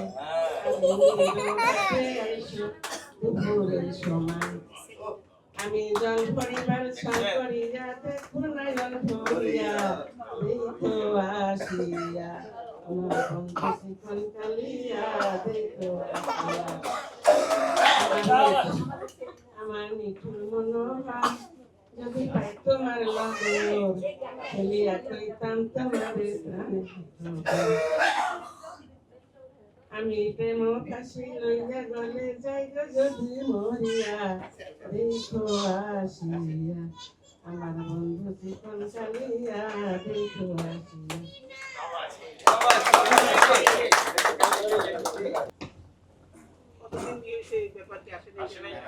আসসালামু আলাইকুম, আমি মোহাম্মদ সাবির হোসেন। আমরা দক্ষিণ সিটি গবেষণা সহকর্মী। আমি 2020 সাল থেকে একসাথে আমরা আছি। তো আমি সবাই যদি বলো যে গানটা এরকম পান কিছু তেমন এরকম ভাবে পাই না, ওই অভিজ্ঞতার একটা যে বললেন যে কিভাবে বিবাহিত জীবন সম্পর্কে, এই জিনিস সম্পর্কে একটু বলি। যে আমি আমার আজকে বিবাহিত জীবনে 105 দিন চলতেছে। 105 দিন। এখন হচ্ছে যে মানে আমার এই ওয়াইফের সাথে বিয়ে হওয়ার আগে দেখা যায় আমি তো মানে আর্লিতে সার্ভিসে ঢোকার কারণে দেখা যায় চারিদিকে একটাই ছিল যে বাড়ির আশেপাশে আমরা 3 ভাই, আমার বড় ভাই গভর্নমেন্ট জবে আছে, ছোট ভাই এসে যে জাহাঙ্গীর ইউনিভার্সিটিতে পড়ে। সেই সুবাদে ওই যে এলাকাটাই থাকে আমাদের, মানে বিয়ের জন্য মানে অনেক পাত্রী আসছে। তো সেই সুবাদে নগর ভবন, মানে আমি যেখানে চাকরি করি ওইখানেও 4 জন আসছে মোট। 4 জন আসার পরে প্রথম যে 3 জন আসছে আর কি, ওনাদের মানে দেখা যায় কি আমার পক্ষ থেকে অনেক ভালোভাবে আপ্যায়ন করতে পারছি, কারণ ওনাদের আসার শিডিউলটা আমি জানতাম। আর যার সাথে আমার বিয়ে হলো ওই দিন দেখা যায় যে আমি জানতাম না, হঠাৎ করে একজন বলতেছে যে 2 লোক আপনার সাথে দেখা করতে যাচ্ছে। আমি প্রায় 1 ঘন্টা লেট করে আসছি। তারপরে ওই দিন যারা ছিল তাদের ওইভাবে আপ্যায়ন করতে পারিনি, শুধু মানে চা খাওয়াইলাম। ওনারা ওই দেখাচ্ছিল ওনাদের পছন্দ হয়েছে। পছন্দ হওয়ার পরে 3 দিন পরে ওনার মেয়ের সাথে আমার দেখা হলো। তো আমি ওই পরের দিন মতামত দিয়ে দিয়েছি, দেওয়ার পরে 1 সপ্তাহ ভিতরে আমাদের বিবাহিত জীবনের অভিজ্ঞতা বলতে আমার ওয়াইফ পড়াশোনা করে, এবার ইন্টারভিউ পরীক্ষা দিবে। দেখা যায় যে মানে এই 105 দিন অভিজ্ঞতা তার সব মানে যেটা আমার কাছে মনে হয় যে যদি তার আগে কোথাও এইভাবে বিয়ের জন্য দেখা নেই, মানে সে ওইভাবে অন্যভাবে করতে পারে, মানে শুধু সারাক্ষণ বলে যে অফিস থেকে কখন বাসায় ফিরবো আর এই যে কোথায় ঘুরতে নিয়ে যাবো, এই তার বেশি একটা ঘুরতে পারে না, ওই যে মাথা ঘুরে বমি করে। এখানে নিয়ে আসলাম, অনেক রাগ হয়েছে। তারপর আমি বলছি যে আমাদের একটা অফিসিয়াল ট্যুর, এখানে কারোর যে ওয়াইফ যাচ্ছে না, এখানে আমি নিতে পারতেছি না। আর হয়েছে যে কি মানে আমার কি পছন্দ আছে খাবার, এইটা ওই করার চেষ্টা করে, করার চেষ্টা করে, এইটা আমার সব দিক থেকে ভালো লাগতেছে আমার জন্য।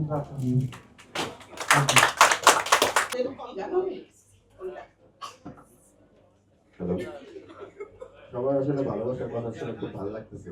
আর তবে আমিও বলি যে আমি তো আসলে নিজের বউয়ের কথা বারবার বলা যায় না, জিজ্ঞাসা করলি বিষয়টা এরকম। তো আমিও কিন্তু আমার ওয়াইফকে অনেক ভালোবাসি। এই ভালোবাসাটার উপরে আমার মনে হয় কিছুই নেই। আমি আমার কলিগের কথা কেন বললাম, ও কিন্তু আসলে সবার থেকে একটু আলাদা, হয়তো অল্প বয়সে বিয়ে করছে, বাট ও কিন্তু আমার লাইফে কখনো কোনো মেয়ের দিকে তাকাইতে দেখিনি। এটা হচ্ছে আমি পার্সোনালি ওকে যদি বলতাম ভাই এই মেয়েটাকে তোমার ভালো লাগে, বলতো তাকাইতো না, কিছু বলতো। সো ওদের জীবনটা আসলে ভালো। আসলে ওর বিয়ের কত টাকা কাবিল লিখছিলাম যেন আমরা ভাই, 6,66,600। এটা খুবই মজার একটা বিষয় যে ওর বিয়ের কাবিলটা ছিল 6,66,666। তো পয়েন্টের পরেও দশমিকের পরেও 6 লেখার কথা ছিল। তো পরে মানে যিনি কাবিল লেখে উনি বললেন যে না, একটা বেজোড় সংখ্যা লেখা লাগবে, সবগুলো জোড় সংখ্যা। আমি জানি না এটা কোনো রুলসে থাকতে পারে। পরবর্তীতে আমরা 6-7 দিয়ে দিয়েছিলাম, 66.67 দিয়ে দেবো। এটার একটা কারণ আছে হয়তো পারিবারিক ভাবে। আমার ছিল যেটা হবে শুধু একটাই সংখ্যা হবে, যদি 9 হইতো তাহলে ওইটা হইতো 18। হ্যাঁ মানে 6,66,600। আচ্ছা, আমি জানি যাচ্ছি যারা ভালোবাসতে জানে তাদের জন্য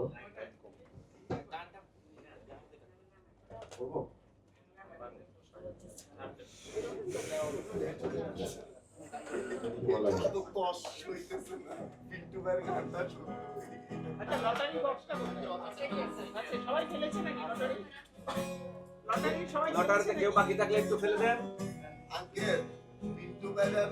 যদি দুঃখ আসে হৃদয়, সে কিছু নয় শত আঘাতে ঈশ্বর যে আজ তারা হারানোর ভয়, যদি হিমালয় হয়ে দুঃখ আসে হৃদয়, সে কিছু নয় শত আঘাতে ঈশ্বর যে আজ তারা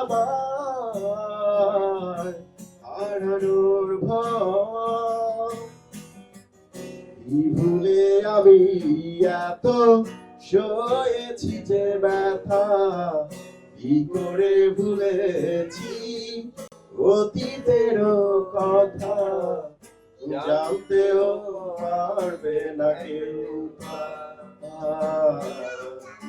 জানতেও পারবে না কেউ প্রশ্ন করো না কারো হৃদয় দুঃখের হিমালয় প্রশ্ন করো না বিসুবিরাজ এ বুকে কেন জমে বেহাগের সুরে শুকিয়ে দূরে আসে অশুভ বারতা কি ভুলে আমি এত সয়েছি যে ব্যথা কি করে ভুলেছি অতীতের কথা জানতেও পারবে না কেউ জানতেও পারবে না কেউ জানতেও পারবে না কেউ অনেক ধন্যবাদ ইমরানকে, ইঞ্জিনিয়ারিং বাবুকে, খুব সুন্দর। শুভ সন্ধ্যা। আমাদের বিবাহিত জীবন 36 বছর পার হয়েছে। কাকতালীয় ভাবে যেটা সত্য সেটা হলো যে আমার বিয়ের বরযাত্রী এখন আমার সাথে আছে। বরযাত্রী কে ছিলেন? মাইনুদ্দিন জাহাঙ্গীর। সেই সময় আমার ওয়াইফ হয়তো ভয় পেয়েই আজ এখানে আসেনি, কথা বলতে হবে তাই। একান্তই নিরীহ একজন মহিলা, তবে মনে মনে যথেষ্ট জেদি। আর জেদের কিছু প্রকাশ যদি আপনাদের কাজে লাগে ভবিষ্যতের জন্য, সেটুকু বলতে চাই। আমার বড় সন্তান মেয়ে, তাকে উনি আর্টসে ভর্তি করাবেন ক্লাস 9-এ। আমি বললাম না, সায়েন্সে। আর্টসে ভর্তি করানোর উদ্দেশ্য ছিল যে উনি যেহেতু আর্টসের ছিলেন, ওনার পড়াশোনা করানো একটু ইজি হবে। আমি বললাম না, ওকে সায়েন্সে। তারপর সে সায়েন্সে জিপিএ 5 পেল, ইন্টারমিডিয়েটে জিপিএ 5 পেল, এবং সবকিছুরই শিক্ষক হিসেবে কিন্তু আমার ওয়াইফই কাজ করলো। আর্টসে পড়েও যে সায়েন্সের শিক্ষকতা করা যায় সেটা সে ঘরোয়াভাবে প্রমাণ করেছে। পরবর্তীকালে আমার মেয়েটা সরকারি মেডিকেল কলেজ থেকে এমবিবিএস পাস করে এখন উচ্চ শিক্ষায় আছে। সে একটা চাকরিও করে স্বাস্থ্য বিভাগে। মেডিকেলে চান্স পাওয়ার পরও আমার ওয়াইফ কিন্তু ট্রাই করেছে যে ওখানে কি আছে দেখি না একটু। তখন মেয়েটাই তাকে বলেছে, আর মা এর ভিতর ঢুকো না, এখন তোমার খুব কষ্ট হবে। তো যাই হোক, বদি কই ভয় আসে। আমার পরের সন্তানটা ছেলে, সেও বুয়েট থেকে পাশ করেছে। বর্তমানে সে বিসিএস পরীক্ষা দিয়ে পররাষ্ট্র ক্যাডারে চাকরি করে। দুজনেরই সফলতার মূলে আমার স্ত্রী। আমি আসলে পারিবারিক ভাবে অতটা সময় দিতে পেরেছি এটা বলাটা ঠিক না। যা কিছু শিক্ষার পুরাটা বিষয় উনি দেখেছেন, ওনার অনুপস্থিতিতেই আমি ওনার কাছে কৃতজ্ঞতা প্রকাশ করছি। তো রতন আর 5 বছর প্লাস, রতন আর মনমোহন 5 বছর, না 5 প্লাস আপনারা বলেন, ঠিক আছে 5 প্লাস। আসসালামু আলাইকুম, আমি আলী মোহাম্মদ খালেদ। আমার এটা বন্ধ করে ছাড়লে হবে আবার। আমার ওয়াইফ সাবিনা জান্নাত মুনমুন। আসলে সাইফুল ইসলাম আঙ্কেলের তো শুধু পা কাঁপতেছিল, আমার পুরো বডি কাঁপতেছে। আমি কখনো কারোর সামনে আসলে দাঁড়ায় কখনো কথা বলিনি, কখনো বলিনি আসলে ওইভাবে। আমি কখনো কোথাও সামনে যাইনি, তো আসলে কি বলবো, ঘুরে আসছি, সবার কথা শুনতেছি, সবার সবকিছু দেখে ভালোই লাগতেছে আমার। আগেও অনেক ট্যুর করছি, কিন্তু এই ধরনের মজা বা আনন্দ আমি কখনো পাইনি। এটা আমার কাছে একটু ডিফারেন্ট লাগতেছে। তো আমরা আমাদের দুজন 5 বছর হয়েছে আমরা বিয়ে করছি। আমি আমার বিয়ের ঘটনাটাই বলি। আমি পড়ালেখা করছি ফার্মেসিতে। আমি জব করতাম হচ্ছে আপনার প্রথমে জব করতাম অ্যারিস্টো ফার্মাতে, এরপরে স্কোয়ারে জব করেছি 3.5 বছরের মতো।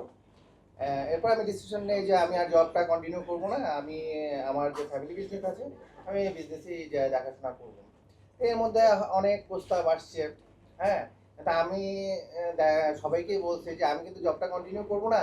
তা আমি যখনই বলছি যে আমি জবটা কন্টিনিউ করবো না, তখনই যেই প্রস্তাব আসছিল সবাই কিন্তু ওটা ব্যাক টার্ন নিচ্ছে, হ্যাঁ, সব চলে গেছে। যাই হোক, আমি এর মধ্যে 18 সালের শেষের দিকে জবটা ছেড়ে দিয়ে আসছি। আসার পর আমার বাসার ফ্যামিলি থেকে সবাই মেয়ে দেখতেছে, বিভিন্ন জায়গায় মেয়ে দেখছে, তো অনেকেই অনেক মেয়ের ছবি দেখাইছে। তো শেষ পর্যন্ত যায় যখন ওর সাথে যখন আমার বিয়ের ঠিক হয়, তো আমাকে যখন বলছে যে মেয়েটাকে দেখে, আমি বলছি আমি তো মেয়ে দেখবো না। তো বলছে যে মেয়ে দেখবো না, আচ্ছা ঠিক আছে তুমি মেয়ের ছবিটা দেখো। আমি ছবিতেও দেখবো না, হ্যাঁ, আমার যে তোমরা যেভাবে বিয়ে ঠিক করবো আমি সেভাবেই বিয়ে করবো। তো এভাবেই আমি একদম ঠিক যেদিন বিয়ের আমার যেদিন বিয়েটা হয়েছে, বিয়েটাও কিন্তু হঠাৎ করেই হয়েছে। তো আগের দিন হঠাৎ করে আমার মনে হলো যে এটা কি ভুল হচ্ছে কিনা, একবার দেখা করবো কিনা।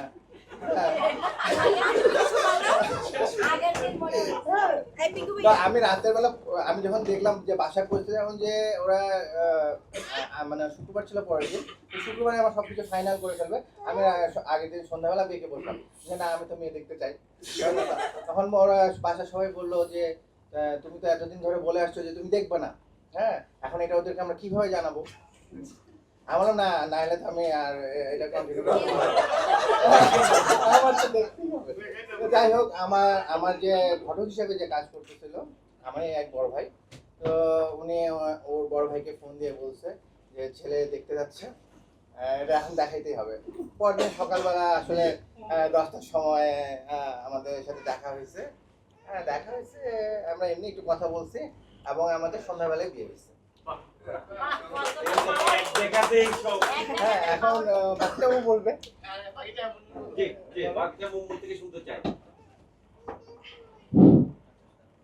আসলে কি বলবো, এখানে হাত পা সব কাঁপতেছে আসলে।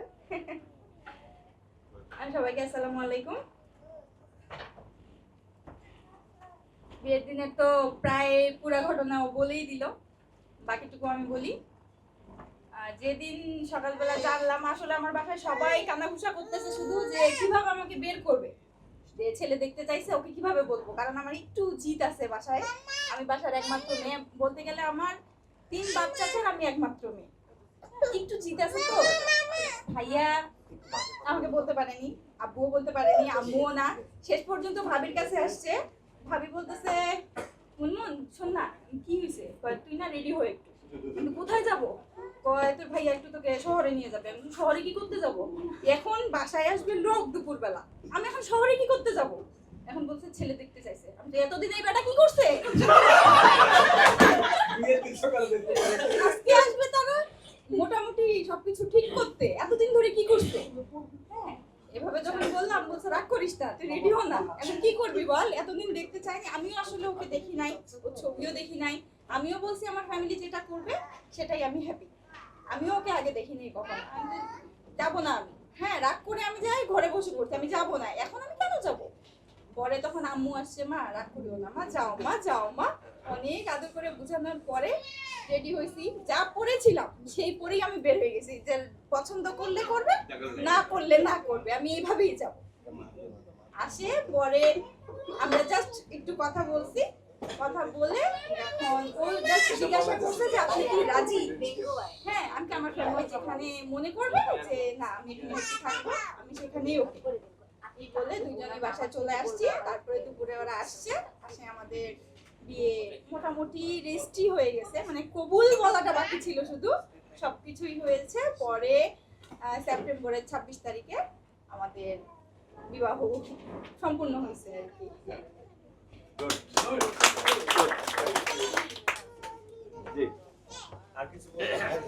কি বলবো, মাঝখানে আরেকটা কথা বলি, রেজিস্ট্রির কয়েকদিন পরে পিঙ্কু ভাইয়া, এদের আরেক ফ্রেন্ড ছিল আরিফ ভাইয়া, ওরা হঠাৎ করে দুপুরবেলা আমাদের বাসার সামনে বাইক নিয়ে হাজির। হ্যাঁ, ও ফোন দিছে, বলছে তুমি কি করতেছো? আমি অবশ্য গ্রাম, আমাদের বাসা গ্রামে, আমি ওই দিন হাঁস পরিষ্কার করতেছিলাম যে আজকে হাঁস রান্না করবো ওকেই দেওয়ার জন্য। এখন বলছে তুমি একটু বাইরে আসতে পারবা? আমি বললাম বাইরে কেন আসবো? বলছে আমরা না তোমাদের বাসার সামনে আসছি। তুমি আমার বাসার সামনে আসছো, এটা কিভাবে সম্ভব? কয় এই পিঙ্কু আর আরিফ আমাকে টানে নিয়ে চলে আসছে। আমি তুমি রাস্তা চিনছো? তো ওরা নিয়ে আসছে একদিক দিয়ে, তারপরে আমি চিনে ফেলছি। বাইরে যখন আসছি, আসে দেখি ওরা সামনে তিনজনই দাঁড়ানো। হ্যাঁ, ও তো কি বলবে, ও কিছুই বুঝতেছে না, ও একদিকে দাঁড়ায় আছে, ও যায় কথা বল, এক কথা বল।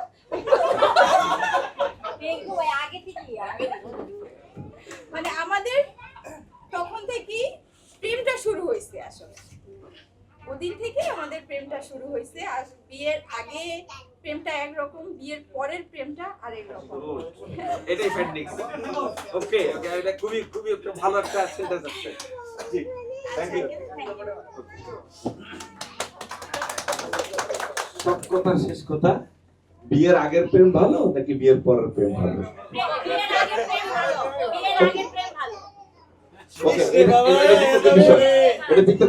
যাও, আমরা এখন এবার একটু সিনিয়র জুটির কাছ থেকে শুনতে চাই। আমাদের খুবই প্রিয় কবুলউদ্দিন সোহাগ ভাই, না একটু পরে হবে, এবং পরে হবে সোহাগ ভাই, এবং তার সাথে আছেন হলো লতা ভাবি। ওনাদের কিন্তু অনেক লাভলি ফ্যামিলি। আর কি বলবো, আমি অনেক কিছু বলতে চাই, যেমন এখন ওনাদের মুখ থেকে শুনি বাকিটা।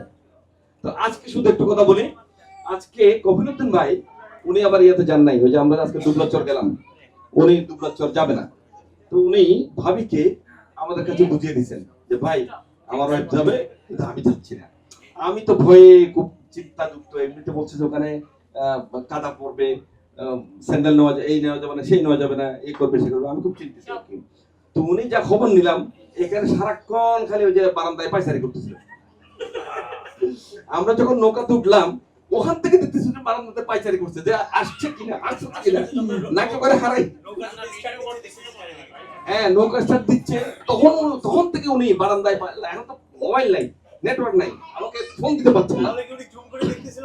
হ্যাঁ, একবার এমন ওনাকে মনে হলে যেন ওনার কি পরিমাণ যে ভাবির প্রতি টান, সেটা আমি কিছুটা আজ করছি, বাকিটা ওনার মুখ থেকে শুনুন।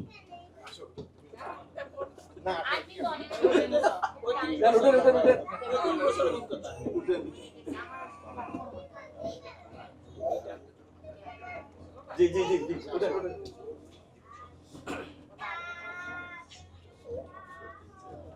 শুভ সন্ধ্যা। আসলে আমার কলিগ মহিউদ্দিন জাহাঙ্গীর ভাইয়ের নাকি হাঁটু কাঁপতেছিল, পরে শুনলাম সাইফুল ভাইয়ের গলা শুকিয়ে। কিন্তু নরেশ দার যখন কোনো কিছুই হয়নি, তখন আমি চিন্তা করলাম যে না, আমারও কিছু হতে পারবে, আমিও আসতে পারি। আমার নাম কফিলউদ্দিন মাহমুদ চৌধুরী। তো মা আদর করে ডাকতেন সোহাগ, আর আমার স্ত্রীর নাম নাসরিন ফাতেমা, ওনারও মা আদর করে ডাকতেন লতা। এই জিনিসটা অনেক বছর আগে কবিগুরু রবীন্দ্রনাথ জেনে গিয়েছিলেন, এই জন্য উনি একটা গানও লিখেছেন আমাদের দুজনকে নিয়ে, ভালোবেসে সুখী নিবিতে যতনে আমার নামটি আর বলবো। যাই হোক, আসলে আমি আমার স্ত্রীর গুণগান করার সুযোগ কখনো পাইনি, আজকেই পেয়েছি। তো মনে করতেছি যে রূপকভাবে হলেও গুণগান করবো, সরাসরি করলে হয়তো আমার ওয়াইফ লজ্জা পেতে পারে।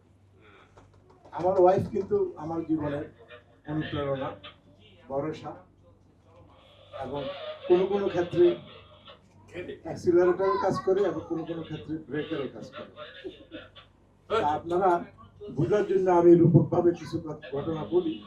এটা আসলে এই যে আমাদের জাহাঙ্গীর ভাই এই চুটকি চুটকি খালি আমার টিপতে চুটকি বলার জন্য, তা আমি আমার ওয়াইফের গুণগান করার জন্য চুটকি বলি। একদিন সকালবেলা আমার ওয়াইফ বললো যে ঘরে চিনি নেই, তা আমি ওই মোবাইল টিপাটিপি করতে করতে ভুলে গেছি। এর ভিতরে জাহাঙ্গীর ভাই, সাইফুল ভাই, নরেশ দা এবং তালেব ভাইকে নিয়ে, ওনাদের ওয়াইফদের নিয়ে হঠাৎ করে আমার বাসায় হাজির। এসে বললো যে বাবির হাতের চা খাবো। আমার তো মাথায় বাজ, আমি তো চিনি আনি, এখন কি হবে? ওয়াইফ বললাম যে চিনি তো আনি নেই, এখন কি হবে? বলে যে তুমি চিন্তা করো না, আমি ম্যানেজ করবো। তা আমি তো ভরসা পাচ্ছিলাম না, কি ম্যানেজ কেমনি করবো। তারপরে আবার চিন্তা করলাম অতীতে এরকম অনেক সমস্যা ও সমাধান করে দিয়েছে, কোনো অসুবিধা হয়নি, আজকেও কোনো কিছু একটা হবে। তো কিছুক্ষণ পরে আমার ওয়াইফ নাস্তা পানির পরে চা নিয়ে আসলো, এসে বললো যে এভাবে চা পরিবেশনের ভিতরে কোনো মজা নেই। আজকে কিন্তু 5 কাপ চায়ের ভিতরে আমি 1 কাপ চায়ে চিনি দিইনি।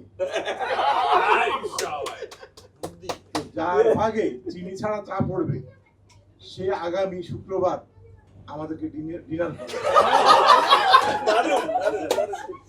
এখন চা খাওয়ার পরে আমার ভাই জিজ্ঞেস করতেছে চিনি ঠিক মতো হয়েছে তো?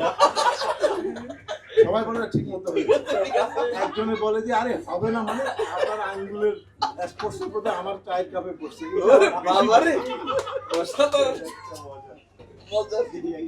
আর একটা বলি, আমরা বেশ কয়েক বছর আগে সুন্দরবন এসেছিলাম একটা গ্রুপে। তো আমি যে গল্প করতেছি সুন্দরবনে একটা বাঘ দেখেছিলাম, বাঘের লেজটা 32 হাত লম্বা। আমার ওয়াইফ দিলে একটা গুতা, বললো না না 32 হাত না, 16 হাত। সে আরেকটা গুতা দিল, আমি বললাম 8 হাত লম্বা। এরপরে 4 হাত লম্বা। এরপরে যখন গুতা দিল আমি বললাম যে বাঘের কি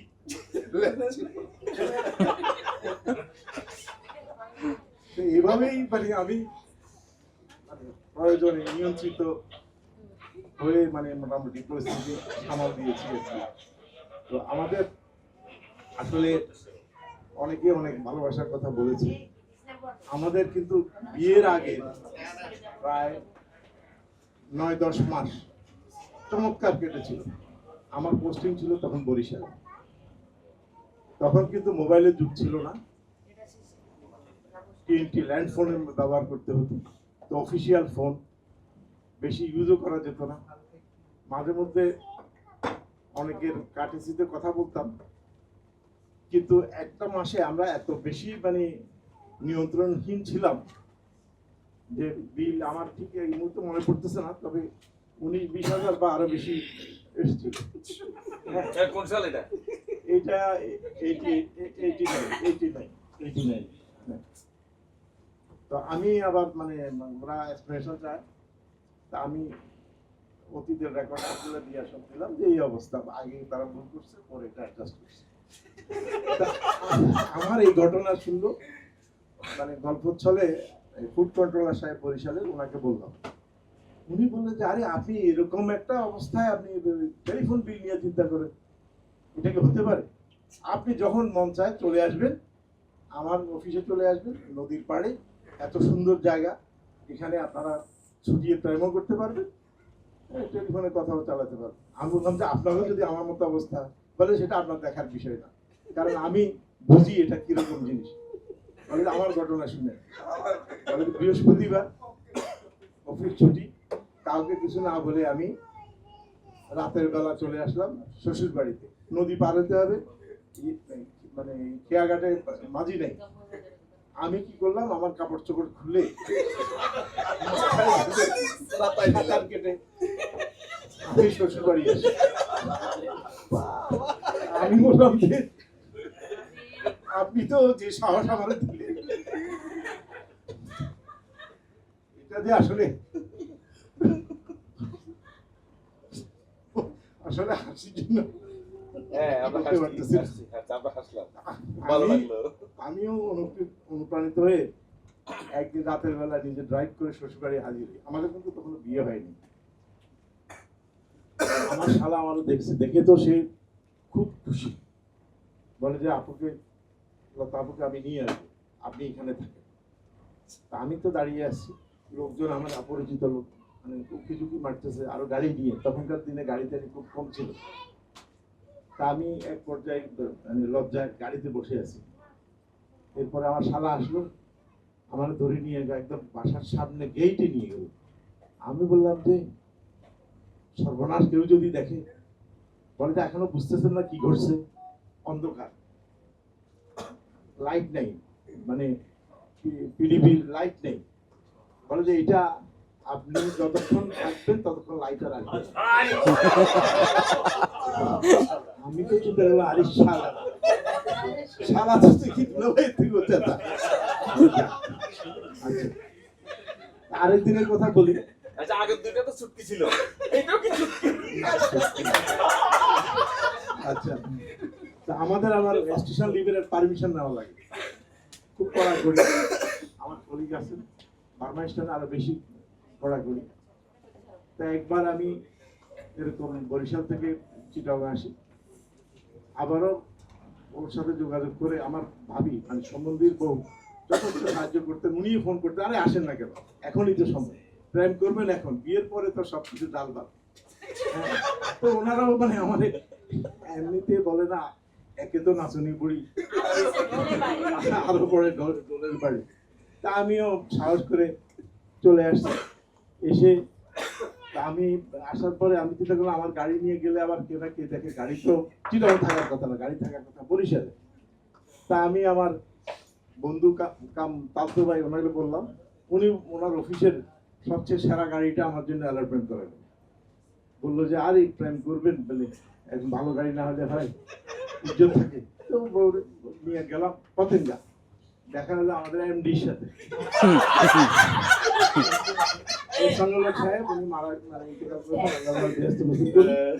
উনি আমার দেখে উনিও হতো বন্ধু, আমি পরিচয় করে দিলাম, মানে she is my would-be wife. Enjoy চলে গেলেন। আমার মনে হয় সবাই বেশি দেওয়া ঠিক হবে না, আমার অনেক ঘটনা আছে। তুমি তোমারটা বলো। উনি বলতেছেন সব আপনি বলে ফেলছেন, উনি কি ঠিক আছে, সবাইকে ধন্যবাদ। ধন্যবাদ। আপনারা কি বিরক্ত হয়েছেন? আপনাকে আজকে একটু তাহলে লেটে ডিনার করলাম নাকি? এটা তো হবে না। যাই হোক, অনেক অনেক ধন্যবাদ। সেজন্য যারা জানবে ওয়ার্ড তারা যেন শেয়ার করে। ভালোবাসবো বাসবো রে বন্ধু তোমায় যতনে, আমার মনের ঘরে চাঁদের আলো চুইয়া চুইয়া পরে, পুষে রাখবো রে বন্ধু তোমায় যতনে, ভালোবাসবো রে বন্ধু তোমায় যতনে। ধন্যবাদ সবাইকে। অনেক গুণ আছে ওনার। আবু তারেক চাই, এটা একটা ইউটিউব টিউ আছে, কালকে বলেছেন উনি, ইউটিউব চ্যানেল আছে তার। উনি অনেক কিছু জানেন, অনেক গুণের অধিকারী, এবং উনি খুলনায় পোস্টেড, এবং আমার নিকেতন আবার নেবার। তো ওনারা দুইজনে খুবই একটা সুন্দর জুটি, এবং ওনাদের কত 28 বছরের বিবাহিত জীবন, এবং এই 28 বছরের কাহিনীটা এখন আমরা চাচ্ছি যে ওনারা দুইজন মিলে বলবে, কারণ ভাবিও একজন প্রফেসর এবং উনি একজন ইঞ্জিনিয়ার, দুইজনে মিলে খুব ভালো জুটি এবং ভালো করে বলতে পারবেন। এখন আপনাদের অভিজ্ঞতাটা বলুন।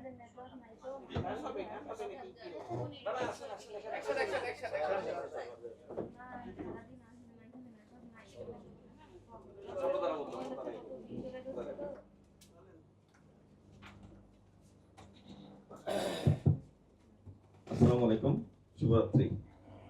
আসলে অনেকের হয়তো খিদে লেগে গেছে, তো ভালো লাগবে না, তারপরেও তো আসলে এত ভালো লাগছে যে আমরাও চিন্তা করিনি এরকম একটা প্রোগ্রাম বা এরকম ইন্টারভিউ আমরা ইয়াংদের সাথে হবে, কারণ আমরা এখানে দেখলাম যে আমাদের 9 জুটি হচ্ছে বয়স্ক জুটি আর 5 জুটি হচ্ছে ইয়াং জুটি। তো সেই হিসেবে আমরা চিন্তা করছিলাম যখন ঢুকছিলাম আর কি শিপে, যে মনে হয় যেন আমাদের খুব খারাপ সময় যাবে। তো আমি মূলত এই প্রোগ্রামে আমি কোনোদিন এত লম্বা ট্যুরে যাওয়ার চিন্তাই করতে পারিনি। 5 বছর আমি কক্সবাজারে চাকরি করছি, কিন্তু আমার এত মানে অফিসিয়াল ব্যস্ততা সেন্ট মার্টিন যাওয়া হয় না আমার ফ্যামিলি নিয়ে, চিন্তা করেন এবার। কারণ আমি এমন এক ডিপার্টমেন্টে চাকরি করি যে local government engineering department, LGD, আপনারা জানেন। সেই 94 সালে আমি প্রথম যখন এলজিডিতে ঢুকি, এরপর আমি 97 থেকে 2001 সাল পর্যন্ত কক্সবাজার সদরে ছিলাম, কিন্তু একবারও আমার সেন্ট মার্টিন যাওয়ার সময় হয়নি। আর আমি কোনো মানে কল্পনাও করি না যে আমি 3 দিন 2 রাত এরকম একটা সময় কাটাতে পারবো এবং আসতে পারবো। কফরুদ্দিন ভাই, আমি ওই জন্য ওনার কথা না বললে হয় না, যে উনি বলছেন না আপনি না গেলে হবে না, আপনি হচ্ছেন হোস্ট, আপনি খুলনার মানুষ, আপনার সাথে আমাদের জানাশোনা আছে। উনি আবার চিটাগং ইউনিভার্সিটি, আবার আমার ওয়াইফ চিটাগং ইউনিভার্সিটি, সেই হিসেবে আবার ইউনিভার্সিটি মেট, সিনিয়র অনেক জুনিয়র। তো বলা যায় না আপনাকে থাকতে হবে, আপনি না থাকলে হবে না। পরে আমি অফিসিয়াল ব্যস্ততার মধ্যে, এখনো আমার কিন্তু আগামীকাল একটা ঢাকায় মিটিং আছে, বাট সেটা আমার বসকে আমি জানিয়ে দিচ্ছি যে আমি 1 মাস আগে প্রোগ্রাম করে ফেলেছি, আমার পক্ষে যাওয়া সম্ভব না, এবং আমি পরিবারকে সময় দিচ্ছি। তো উনিও মেনে নিয়েছেন, ঠিক আছে আপনি সোমবার আসেন। যাই হোক, আমি যে কথাটা বলছিলাম যে আসলে 18 বছরের কনজুগাল লাইফের ঘটনা, অনেক বিষয় আছে, অনেক কিছু জানা আছে বা বলার আছে, সবগুলো তো বলা সম্ভব না, এবং সবকিছু অভিব্যক্তি মনে আসলো বা না আসলো আমরা বলতে পারবো না, তো সময় নেই। তারপর এখান থেকে 2-1টা বিষয় বলতে হয়। যে প্রথম যদি আমি বলি আমার ওয়াইফ কিরকম, এক কথায় বলতে গেলে একজন সহজ সরল, এরকম সহজ সরল মানুষ হয় না, খুবই সরল মানুষ। এবং তার যে সিইউ ফ্রেন্ড আছে চিটাগং ইউনিভার্সিটি, তারা অনেকে আমার ফেসবুক ফ্রেন্ড, ওদের অনেকেই জানে যে আমিও সিইউ তে লেখাপড়া করছি। ওনারা জিজ্ঞেস করে যে আপনি কি সিইউ? আমি তো সিইউ না, আমি তো হচ্ছে ইঞ্জিনিয়ার। আমি কোথেকে চিটাগং ইউনিভার্সিটি, আমি তো ইঞ্জিনিয়ারিং ইউনিভার্সিটিতে পড়ছি। যাই হোক, তো আমি আমাদের বিয়ের পরের একটা ঘটনা বলছি। কারণ নভেম্বরের 7 তারিখ আমাদের এনগেজমেন্ট হয়, আর ডিসেম্বরের 13 তারিখ সেই হাড় কাঁপানোর শীতে আমাদের বিয়ে হয়। প্রত্যেকদিন গরম পানি লাগতো আর কি। যাই হোক, যেটা বলার সেটা হচ্ছে ডিসেম্বরে যখন আমরা 13 তারিখ বিয়ে হলো, তার 1 সপ্তাহ কি 2 সপ্তাহ পরে রমজান শুরু হচ্ছে। তখন আমি কক্সবাজারে, তো কক্সবাজার সদরে না, তখন আমার যখন বিয়ের কথাবার্তা হয় তখন ছিলাম আমি বান্দরবান সদরে উপজেলা ইঞ্জিনিয়ার হিসেবে কাজ করছিলাম। তো সেখানে ওনার বড় ভাই আবার ওই যে এসএনটিতে উনি ছিলেন যে সিনিয়র সায়েন্টিফিক অফিসার ছিলেন, পরে অবশ্য উনি চিফ সায়েন্টিফিক অফিসার হিসেবে রিটায়ার করেছেন, ডক্টর আলাউদ্দিন মোহাম্মদ শোয়েব। তো ওনার ওখানে ওই বান্দরবানে একটা বিল্ডিং হচ্ছিল, করতেছে হলো পিডব্লিউডি ইঞ্জিনিয়ার, একজন ইঞ্জিনিয়ার, ওনার সাথে খুব ভালো সম্পর্ক। তো বিয়ের পরে আমার ওই ইঞ্জিনিয়ারের সাথে আমার মাঝে মাঝে দেখা হয়, আমি এলজিডি উনি পিডব্লিউডি অফিসার্স ক্লাবে দেখা হয়, বাট অত বেশি ইন্টিমেসি ছিল না। তো বিয়ের পরে রমজান এসে গেছে 1 সপ্তাহের মধ্যে। রমজানে তখন আমরা এলজিডি রেস্ট হাউস কক্সবাজারে থাকলাম। তো ওই দিন আমরা রোজা রাখি নাই আর কি, যেভাবে হোক রোজা না রেখে রমজানের সময় ওই বিচে আমরা বসছি, ও একটা জুস খাচ্ছিল, তাই তো নাকি? এটা কিন্তু চুটকি না, অরিজিনাল ঘটনা। তো সে একটা বিয়ে খাচ্ছিল, সে একটা ব্লেজার গায়ে দিছে, তখন তো আরো একদম সিম্পল ছিল, এবার ওই টাইপের আর কি, মানে একদম ছিল হালকা একটা ব্লেজার ছিল কালো। তো সে তখন ইয়ে করছিল আর কি, ওই যে জুস খাচ্ছিল বিচে বসে। ওই পিডব্লিউডির ইঞ্জিনিয়ার উনি দূর থেকে মার্ক করছেন। তো উনি মার্ক করে উনি চিন্তা করলেন রমজান, আবু তালেব সাহেবের চিনি, উনি আবার একটু মিলতেছে না, উনি রোজা রাখে নাই ওনার ওয়াইফের সাথে, এরকম কেন? তো উনি এরপরে বান্দরবান গেলেন, বান্দরবান গিয়ে ওই যে যেকোনো ভাবে ওনার বড় ভাইয়ের সাথে দেখা হয়ে যায়, যেহেতু ওই বিল্ডিং এর কাজ করছেন পিডব্লিউডি, বলছে যে সদরে একজন ইঞ্জিনিয়ার আছেন আবু তালেব সাহেব, এই দিন দেখলাম যে একটা পাহাড়ি মেয়ে বিয়ে করছে। তো কেন এরকম মনে হলো জানে, ওনার বোন বিয়ে করছে, আমি ওনার বড় ভাইয়ের সাথে কথা বলছি, এটা তার ওই যে ইঞ্জিনিয়ার সব জানে না। কেন কয় না, দেখলাম যে উনি একটা পাহাড়ি বিয়ে করেছেন, এবং সেখানে দেখলাম যে রমজানের ভিতরে জুস খাচ্ছেন আর কি। তো উনি আর কিছু বলেন নাই। এর সপ্তাহ ঈদের পর উনি দাওয়াত দিলেন, আমাদেরকেও দাওয়াত করছে ওনার বাসায়, ওই যে আমার মন্দির বাসায়। ওই একজন ইঞ্জিনিয়ার সাহেবের ফ্যামিলিকে দাওয়াত করছেন, কিন্তু বলে নাই যে ও আমার মানে ওনার বোন, এটা বলে নাই আমি যে ওনার ভগ্নিপতি সেটাও বলে নাই। তো উনি আসছেন, আসার পরে পরিচয় করে দিচ্ছেন, তখন তো উনি তো বেকুব ইঞ্জিনিয়ার সাহেব, চিন্তা করলো কি ব্যাপার এরকম মনে হচ্ছিল, মানে উনি যে ওনার বোন এটা বলে নাই, যে ওটা ওনার বোন ছিল। যাই হোক আমার মনে আসতে পারেনি, বাট আমার কাছে বিষয়টা এত ইন্টারেস্টিং মনে হলো যে উনি সেটা ইয়া করে গেছে, এবং পরে উনি খুব আশ্চর্য হলেন আর কি, পরে আরো পরিচিত হলো। যাও এরকম আরো অনেক ঘটনা আছে, সবগুলো ঘটনা তো বলা সম্ভব না। তো আমি আসলে চাকরির সুবাদে এখানে খুলনাতে আছি, আমি বর্তমানে সুপারিনটেন্ডেন্ট ইঞ্জিনিয়ার হিসেবে আমি এলজিডিতে খুলনা অঞ্চলে আছি, হয়তো শীঘ্রই আমি ঢাকা থেকে চলে যাব। তো আমার ওয়াইফও একটা ইউনিভার্সিটি আছে, ইন্টারন্যাশনাল ইসলামিক ইউনিভার্সিটি চিটাগাং, সেখানে বাংলা পড়ায়। তো আমাদের 2 সন্তান, 2টাই ছেলে এবং 2টাই ইঞ্জিনিয়ার হচ্ছে। একজন অলরেডি কম্পিউটার সায়েন্স ইঞ্জিনিয়ারিংকে কমপ্লিট করেছে, সে 2 বছর আগে। সে একটা আকিজ কোম্পানিতে, আকিজ ফুড অ্যান্ড বেভারেজে কাজ করে সিনিয়র এক্সিকিউটিভ হিসেবে আইটি সেকশন। আর ছোটটা ইয়েতে ওই যে ব্র্যাক ইউনিভার্সিটিতে পড়ে ফাইনাল ইয়ারে আর্কিটেকচারে। আপনারা সবাই দোয়া করবেন আমরা যেন এইভাবে যেন জলে মাইন্ডেড থাকতে পারি সবসময়। এইবার আমি একটু কম বলতে চাচ্ছি, যেহেতু আমি অনেক কিছু বলার সুযোগ পেয়েছি। আমার ওয়াইফকে বলবো, তার আবার অনেক গুণ আছে, তার ভিতরে অন্যতম গুণ হচ্ছে সে কিন্তু লেখালেখি করে। ইতিমধ্যে তার 4টা কবিতার বই বের হয়েছে এবং 2টা প্রবন্ধ বের হয়েছে, এবং প্রথম তার কবিতার বইটা বের হয়েছে 2000 সালে, আমি যখন কক্সবাজার ছিলাম 2000 সালে বের হয়েছে। তো আমি এবার তাকে বলবো কিছু বলার জন্য। আসসালামু আলাইকুম, প্রীতি ও শুভেচ্ছা। যার সাথে বিয়ে হয়েছে আপনারা দেখতেই পাচ্ছেন, আরো প্রয়োজনের রান্না। যেদিন বিয়ের দিন ছিল, আমাদের অ্যারেঞ্জ ম্যারেজ। একটা কথা আছে, স্বর্গ থেকে আসে প্রেম, স্বর্গে যায় চলে। কিন্তু আজকে মনে হচ্ছে কবি বোধ হয় ভুলে টুলে এই কথাটা লিখে ফেলেছিলেন। মানুষ প্রেমে পড়ে, বারবার প্রেমে পড়ে। এখানে এসে এটা আরো বেশি আমার শাশ্বত মনে হচ্ছে। তো যেদিন বিয়ে হচ্ছে, স্টেজ 2, কনের স্টেজ একটা, বরের স্টেজ একটা। কনের স্টেজের সামনে কোনো ভিড় নাই, কিছু নাই, সব ভিড় হচ্ছে বরের ওখানে।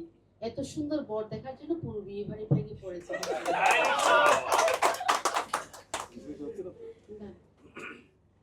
আচ্ছা, আরেকটা গল্প বলি। বিয়ের পর দিন গ্রামের বাড়ি, ওদের বাড়িতে নিয়ে গেছে, সুন্দর 2 তলা একটা মাটির বাড়ি দেখে আমি আল্লাহতে আটকানো রাঙ্গুনিয়া। আমরা দুজনেই চট্টগ্রামে, আমি কক্সবাজারের, আমার নাম চিনু। তো আমার শাশুড়ি সুন্দর করে একটা ঘুমটা পরাই দিল আমাকে, লাল শাড়ি টাড়ি পরা, সব আত্মীয় স্বজন ওনাদের দেখতে আসছে। তা আমি তখনও ইউনিভার্সিটির গন্ধটা শরীর থেকে যায়নি, মন থেকেও যায়নি। আমি কি করছি, ঘুমটা ফেলে দিয়ে সবার হাত দেখা শুরু করে দিই।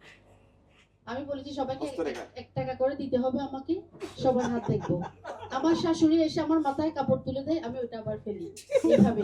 পরে শাশুড়ি সহ্য করতে না পেরে এসে আমার সামনে বসে, সবার হাত দেখছো, 1 টাকা আমিও দেবো, আমার হাতটা দেখবা? আমি বলেছি হ্যাঁ দেখবো। তারপর বললাম আপনি 100 বছর বাঁচবেন। কিন্তু খুব দুর্ভাগ্যজনকভাবে 2 বছর আগে, মাত্র 2 বছরের জন্য উনি সেঞ্চুরিটা করতে পারেননি। উনি আমাকে অসম্ভব আদর করতেন। উনি আমাকে কখনো বউ বলতেন, মা বলতেন, মেয়ে বলতেন। মানে আমার খুবই বন্ধুত্ব হয়েছিল আমার শাশুড়ির সাথে। ওনাকে আমি 25 বছর পেয়েছিলাম। তো আচ্ছা, আমার লেখা না, আমি রবীন্দ্রনাথের একটি কবিতা পড়ছি। যদিও এখন রাত, আমি প্রভাতের কবিতাটাই পড়ব। আজি প্রভাতে রবির কর, কেমনে পশিল প্রাণের পর, কেমনে পশিল গুহার আধারে প্রভাত পাখির গান। না জানি কেন রে এতদিন পরে জাগিয়া উঠিল প্রাণ, জাগিয়া উঠেছে প্রাণ। ধন্যবাদ, এতটুকু মনে আছে। আচ্ছা, ওনার সম্বন্ধে আমি একটু বলি। আমি সংসারী না, আমার নামের আগে একটু সন্ন্যাসী লিখে দিতে হয়। আমি তরকারি রান্না করি লবণ না দিয়ে, মাঝে মাঝে হলুদও দিই না। তারপর উনি খায় এবং সুনাম করে। আমার ছেলে 2 হচ্ছে, দুজনেই তার মতোই সুদর্শন দেখতে, আমার মতো কেউ হয়নি, এবং আমার মতো পাহাড়ি দেখতেও হয়নি, ভাগ্য ভালো। তো তো উনি একজন হচ্ছেন ভালো হাজবেন্ড। আমার সাথে আমি ওনাকে বন্ধু বর ডাকি। আমি কোনো কিছু লিখতে হলে আমি বন্ধু বর হিসেবে লিখি। তারপর হচ্ছে উনি ভালো বাবা এবং উনি ভালো সন্তান। ওনার মায়ের শেষ সন্তান, কনিষ্ঠ সন্তান ছিলেন তিনি। আমার শাশুড়ির উনি খুব ভালো সুসন্তান বলবো আমি। এবং উনি শ্বশুর বাড়ি, বাপের বাড়ি, ওনার নিজের বাড়ি এবং আমার বাপের বাড়ি দুপক্ষেরই খুব প্রিয় ভাজন ব্যক্তি। ধন্যবাদ সবাইকে। আসসালামু আলাইকুম, আমি আব্দুল মতিন। সর্বপ্রথমে আসলে আল্লাহর কাছে শুকরিয়া আদায় করছি এই জন্য যে আমি একটা কথা বলি যে আমি 15 তারিখে আমাদেরই একটা সংগঠন আছে ফ্রেন্ড ভিশন, আমরা এরকম 10-12 জন নিয়ে প্রায় ভ্রমণ করি। হ্যাঁ, তো এই কোনো কারণে যাই হোক ওরা মানে 15 তারিখ এই যে দুবলাচরে এই আপনার যে ইয়া হয় মেলা হয় রাসমেলা, ওইটা উপলক্ষে আমরা সবাই আসবো। কিন্তু ওরা লাস্ট পর্যন্ত ইয়া হয় নাই, কিন্তু আমি লাস্ট ওদের সাথে জিত করি। আমি বলছি না আমি এবার খুলনা ট্যুর করবো। আমি এর আগে অনেক করছি কিন্তু আমার ওয়াইফ করে নাই, যার জন্য আমি ওদের সাথে জিত করি কিন্তু চলে আসছি। আসার পরে কিন্তু ওই যে যেটা একা একা একা একা, কিন্তু আমি আল্লাহর কাছে শুকরিয়া এটাই যে এরকম সবার সাথে এরকম একটা পরিবেশে যে এইভাবে, কালকে আমার শরীর খারাপ ছিল, আমি কিন্তু ঘুমিয়েছিলাম, আমার ওয়াইফ যাই বললো আমাকে যে তুমি কি একটা মিস করছো, তুমি আসলে বুঝতে পারবে না এটা। হ্যাঁ, তখন এই জন্য বলতেছি যে আল্লাহর কাছে এটাই আমার বড় শুকরিয়া যে মানে যেহেতু আমরা এরকম আপনাদের সোসাইটির মতো আমরা অনেকগুলাই ট্যুর করছি, আমাদের বন্ধু বান্ধব 10 জন 15 জন এবং ফ্যামিলি নিয়ে সবাই। আচ্ছা যাক, সবাই খাওয়ার জন্য আসলে হয়েছে। আমি সংক্ষিপ্ত শুধু একটাই বলতেছি যে অ্যাকচুয়ালি যে আজকে অভিজ্ঞতাগুলো বলা হয়েছে এগুলো আসলে ভুলবার মতো না। আমি শুধু একটা কথাই বলি, আমার দুই মেয়ে, দোনো মেয়েই হয়তো এখন ইউনিভার্সিটি লেভেলে পড়ালেখা করছে, কিন্তু কমপ্লিটলি আমার ওয়াইফ হচ্ছে এটার জন্য অবদান। কারণ আমি টুকটাক ব্যবসা বাণিজ্য করি। হ্যাঁ, আমি ন্যূনতম ওদেরকে সময় দিতে পারি না। হ্যাঁ, এই যে শেষ হয়ে গেছে। হ্যাঁ, ন্যূনতম সময় দিতে পারি না, যাই করছে অ্যাকচুয়ালি আমার ওয়াইফে করছে সবকিছু। হ্যাঁ, সবাইকে ধন্যবাদ। অ্যাকচুয়ালি এইভাবে আমি মানে আপনাদের সাথে একত্রিত হতে পারি। ঠিক আছে, ধন্যবাদ সবাইকে। আচ্ছা, আমি একটু নীতিমালাটা বলি। প্রথম যেটা উঠবে সেটা হচ্ছে নবম প্রাইজ, তারপরে অষ্টম, সপ্তম, ষষ্ঠ এভাবে যাবে, পঞ্চম, চতুর্থ, তৃতীয়, দ্বিতীয়, প্রথম। ওকে, তাহলে আমরা তুমি একটু পুরো তুমি এদিকে আসো। হ্যাঁ, না না বাচ্চা বাচ্চা অনেকটা নালে হলো। হ্যাঁ, বালকটা দাও সবাই কিন্তু শিওর যে ফেলছে ভিতরে।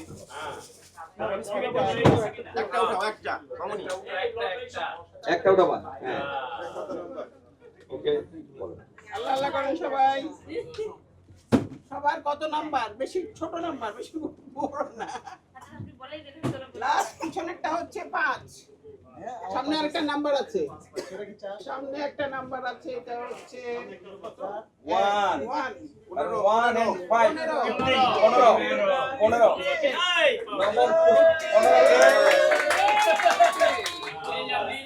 নবম পুরস্কার।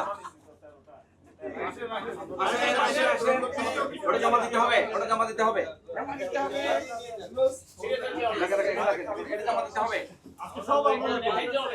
দেখাইতে হবে এখানে 15 নম্বর সিরিয়াল,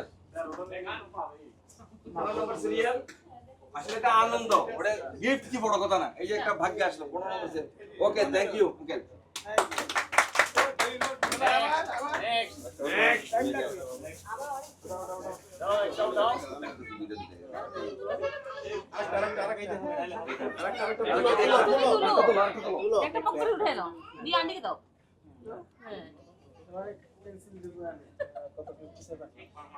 ফার্স্ট নাম্বার 0 মিলেছে, 0 9 এর মধ্যে 0 9 এ আছে, আমি তো আছি মনে হয়। 09 এই কেনা বেশি বেশি কেউ কি আছে? না থাকলে আমি আছি। 09 আরে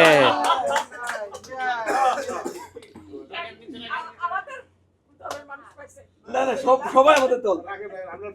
ওকে আপনি দেখেন নাম্বার ঠিক আছে কিনা? নাম্বার ঠিক আছে আঙ্কেল? ওকে 09 ভাই আমি তো চাইছিলাম ফার্স্ট পুরস্কার। আমি তো অষ্টম পুরস্কার চাই নাই। Okay thank you.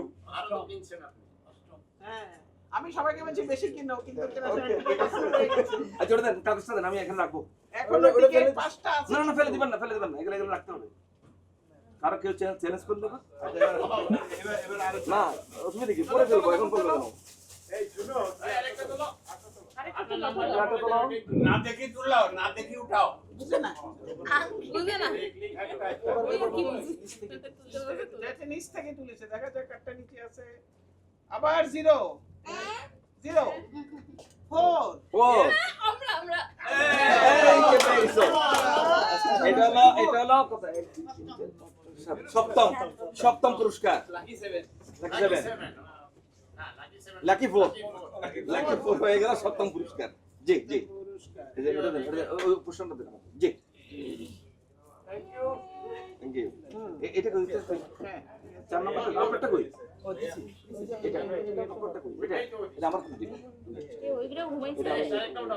হ্যাঁ নেক্সট এই আমার তো এবার ষষ্ঠ পুরস্কার হবে।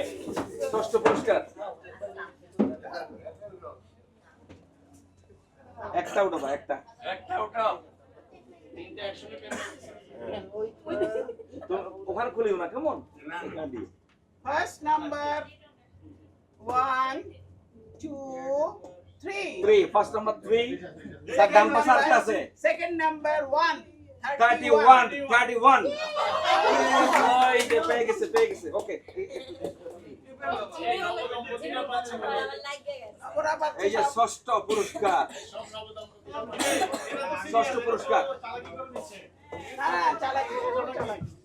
জি এটা দেন আমার কাগজটা দেন এটা লাগবে আমার ছবি হয়ে যায়। হ্যাঁ ছবি এবার আমাদের জি এবার পঞ্চম পুরস্কার এবার পঞ্চম পুরস্কার আরেকটা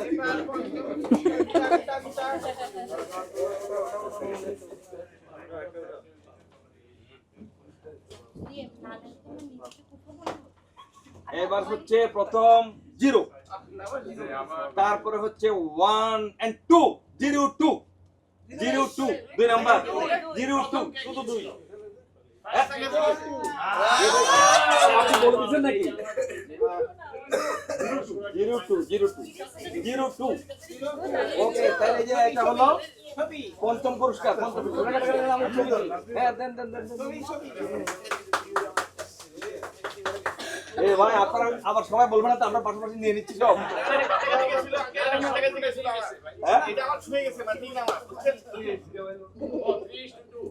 এবার চতুর্থ পুরস্কার রেডি থাকেন সবাই। লাকি 7 আছে এখানে তার আগে কত? লাস্ট একটা 7 আগে একটা কিছু আছে 27 which is lucky person fourth পুরস্কার চতুর্থ পুরস্কার 27 উনি এই মাত্র লটারির সময় খালি ঢুকলেন। না এতক্ষণ ছিল না। ছিল জি থ্যাংক ইউ এবার তৃতীয় পুরস্কার নিকেতন মাসিদের বিয়ে লোক নিকেতনের নেতাই তো আমি আছি তো উনি নিকেতনটা নিকেতনটা শেষ করে দিয়েছে। হ্যাঁ ঠিক আছে তো 1 8 পাশে হচ্ছে 8 1 and 18 18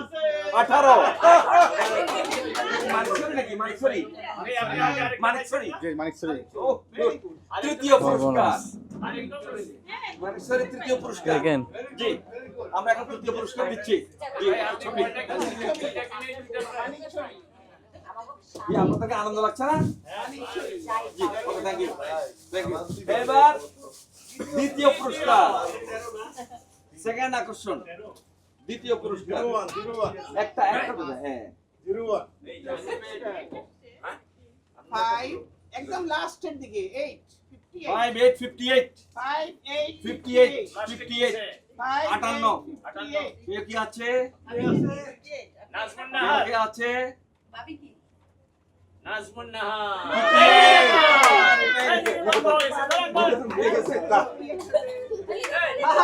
সেকেন্ড পুরস্কার এটা পার্সিয়ালি করে দেওয়া হয়েছে মনে সে আমার হলো জুনিয়র ফ্রেন্ড আমরা working partner for the last many years আমরা কাশ্মীর ট্যুর করেছি আমরা কাশ্মীর কক্সবাজার ট্যুর করেছি এবং এখানে ট্যুর করেছি আমরা বন্ধু বন্ধু হ্যাঁ তাহলে বন্ধু বন্ধুর পুরস্কার দিই ছবি ছবি হবে ছবি হবে ওকে এইবার হচ্ছে লাকি ওয়ান প্রথম পুরস্কার এটা কি আছে একটু বলুন না আপা আচ্ছা বলবে 37 না 3 পাশে 7 37 37 আরে বসে আছে এই লাল শাড়ি পরেছিল লাল শাড়ি আসলে মিলছে আরে লাল শাড়ি ওকে থ্যাংক ইউ প্রথম পুরস্কার আরে বাবা আপনি প্রথম আমি নবম আমি লাস্ট এইটা আমি চেয়েছি যে এরকম কেউ পাক আই বিকজ এটা একটা টাই তাই যাক যাক তাই যা ভালো লাগলো। সেজন্য ছেলেরা পেয়েছে মহিলা পাই নাই এটা প্রথম পুরস্কার এবার বুঝছেন যারা কিনেন নাই তারা মিস করছেন আর কি আছে ঘুমাই গেছে ঘুমাই গেছে দিয়ে দিচ্ছি আর কে কোন বাচ্চা আছে ওটাই নেবে আচ্ছা আচ্ছা ঠিক আছে ওকে ছবি হবে ছবি